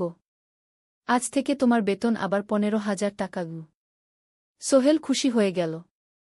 ধন্যবাদ স্যার। মিনাও গ্র্যাজুয়েশন শেষ করল, ভালো ফলাফল করল। সে এখন চাকরি খুঁজছে। একদিন মিনা একটা প্রাইভেট স্কুলে শিক্ষিকার ইন্টারভিউ দিতে গেল। ইন্টারভিউ ভালো হল, তাকে নিযোগ দেওয়া হল। বেতন 12,000 টাকা। সেদিন সন্ধ্যায় দুজনে মিলে একটা ছোট্ট পার্টি করল। একটা বিরিয়ানি কিনল, কোমল পানীয় কিনল। দুজনে মিলে খেল। আমরা পেরেছি সোহেল, মিনা বলল। হ্যাঁ, আমরা পেরেছি গু। এখন দুজনের মিলিয়ে আয় 27,000 টাকা। খরচ চালানোর পর প্রায় 10,000 টাকা বাঁচে। সোহেল এই টাকা দিয়ে লোন শোধ করতে শুরু করল। পার্ট টাইম কাজগুলো ছেড়ে দিল। শরীরের যত্ন নেওয়া শুরু করল। আরও 6 মাস পরে সোহেলের কাছে একটা বড় সুযোগ এল। আলী সাহেব একদিন তাকে ডাকলেন। সোহেল, তুমি কি নিজের ব্যবসা করতে চাও? স্যার, আমি তোমাকে একটা ছোট্ট প্রজেক্ট দিতে চাই। একটা 3 তলা বিল্ডিংয়ের কনস্ট্রাকশন। তুমি ম্যানেজ করবে, আমি শুধু সুপারভাইজ করব। লাভের 50% তোমার গু। সোহেল ভাবল, এটা একটা বড় সুযোগ, কিন্তু ঝুঁকিও আছে। যদি কাজটা ভালোভাবে না হয়? স্যার, আমি চেষ্টা করব, কিন্তু যদি ভুল হয়? ভুল হবে না। আমি তোমার উপর বিশ্বাস রাখছি, তুমি পারবে গু। সোহেল রাজি হয়ে গেল। এই প্রজেক্ট তার জীবনে টার্নিং পয়েন্ট হতে পারে। 11 অধ্যায়, স্বপ্ন পূরণের পথে। পরের 6 মাস সোহেল খুব কঠোর পরিশ্রম করল। প্রজেক্টটা ম্যানেজ করা সহজ ছিল না। শ্রমিক নিযোগ, ম্যাটেরিয়াল কেনা, কাজের তদারকি, সময়মতো কাজ শেষ করা, সব দায়িত্ব তার। প্রথম 2 মাস খুব চাপের মধ্যে গেল। একদিন একজন শ্রমিক কাজ করতে গিয়ে আহত হল। সোহেল তাকে হাসপাতালে নিয়ে গেল, তার চিকিৎসার খরচ দিল। এতে প্রজেক্টের বাজেট একটু বাড়ল, কিন্তু সোহেল জানত এটা করা দরকার। আরেকদিন ভুল ম্যাটেরিয়াল ডেলিভারি হল। সোহেল সেগুলো ফেরত পাঠাল, সঠিক জিনিস আনাল। এতে 3 দিন দেরি হল, কিন্তু কাজের মান ঠিক রইল। মিনা তাকে সবসময় সাপোর্ট করছিল। সে এখন চাকরিতে স্থিতিশীল। স্কুলের বাচ্চারা তাকে পছন্দ করে। প্রিন্সিপাল তার কাজে খুশি। প্রজেক্ট শেষ হল 6 মাসে, সময়মতো, বাজেটের মধ্যে। বিল্ডিংয়ের মালিক খুব খুশি হলেন। তিনি আলী সাহেবকে ধন্যবাদ দিলেন। আলী সাহেব বললেন, ধন্যবাদ আমাকে না, এই ছেলেকে দিন। সোহেল পুরো প্রজেক্ট ম্যানেজ করেছে গু। প্রজেক্ট থেকে মোট লাভ হল 3 লাখ টাকা। সোহেল পেল 1.5 লাখ টাকা। তার জীবনে এত টাকা এই প্রথম। সে করিম মামার ঋণ শোধ করল, এনজিওর বাকি ঋণ শোধ করল। তারপর তার মাকে 50,000 টাকা পাঠাল। মা দিয়ে গ্রামের বাড়িটা একটু মেরামত করাল, বোন ঋতুর জন্য একটা ল্যাপটপ কিনল। বাকি টাকা দিয়ে সোহেল একটা ব্যাংক অ্যাকাউন্টে জমা রাখল, ভবিষ্যতের জন্য। আলী সাহেব সোহেলকে আরও 2টো প্রজেক্ট দিলেন, এবার একটু বড়। সোহেল আত্মবিশ্বাসের সাথে সেগুলোও শেষ করল। 2 বছর পরে সোহেল সিদ্ধান্ত নিল, এবার নিজের কোম্পানি খোলার সময় এসেছে। 10 অধ্যায়, নতুন শুরু। সোহেল তার সব জমানো টাকা দিয়ে একটা ছোট্ট অফিস ভাড়া নিল। 2 রুমের অফিস। একটা রুমে কাজের জায়গা, আরেকটায় ছোট্ট মিটিং রুম। অফিসের সামনে একটা বোর্ড লাগাল, Sohel construction and development. Mina তাকে সাহায্য করছিল। সে অফিসের অ্যাকাউন্টস দেখত সন্ধ্যায় স্কুল থেকে ফিরে। দুজন মিলে একটা টিম। প্রথমে ছোট ছোট কাজ নীল। বাড়ি মেরামত, দোকান সংস্কার, ছোট বিল্ডিং কনস্ট্রাকশন। কাজের মান ভালো রাখার চেষ্টা করল। সময়মতো শেষ করল। দাম ন্যায্য রাখল। ধীরে ধীরে সোহেলের সুনাম ছড়িয়ে পড়ল। মানুষ তাকে বিশ্বাস করত। তার কাছে নতুন নতুন কাজ আসতে লাগল। প্রথম বছর খুব কষ্ট হল। কখনো লাভ হতো, কখনো লস। কিন্তু সোহেল থেমে থাকল না। সে শিখতে লাগল ব্যবসা কিভাবে চালাতে হয়। দ্বিতীয় বছরে পরিস্থিতি ভালো হল। সোহেল এখন ৩ জন স্থায়ী কর্মচারী নিয়োগ দিল।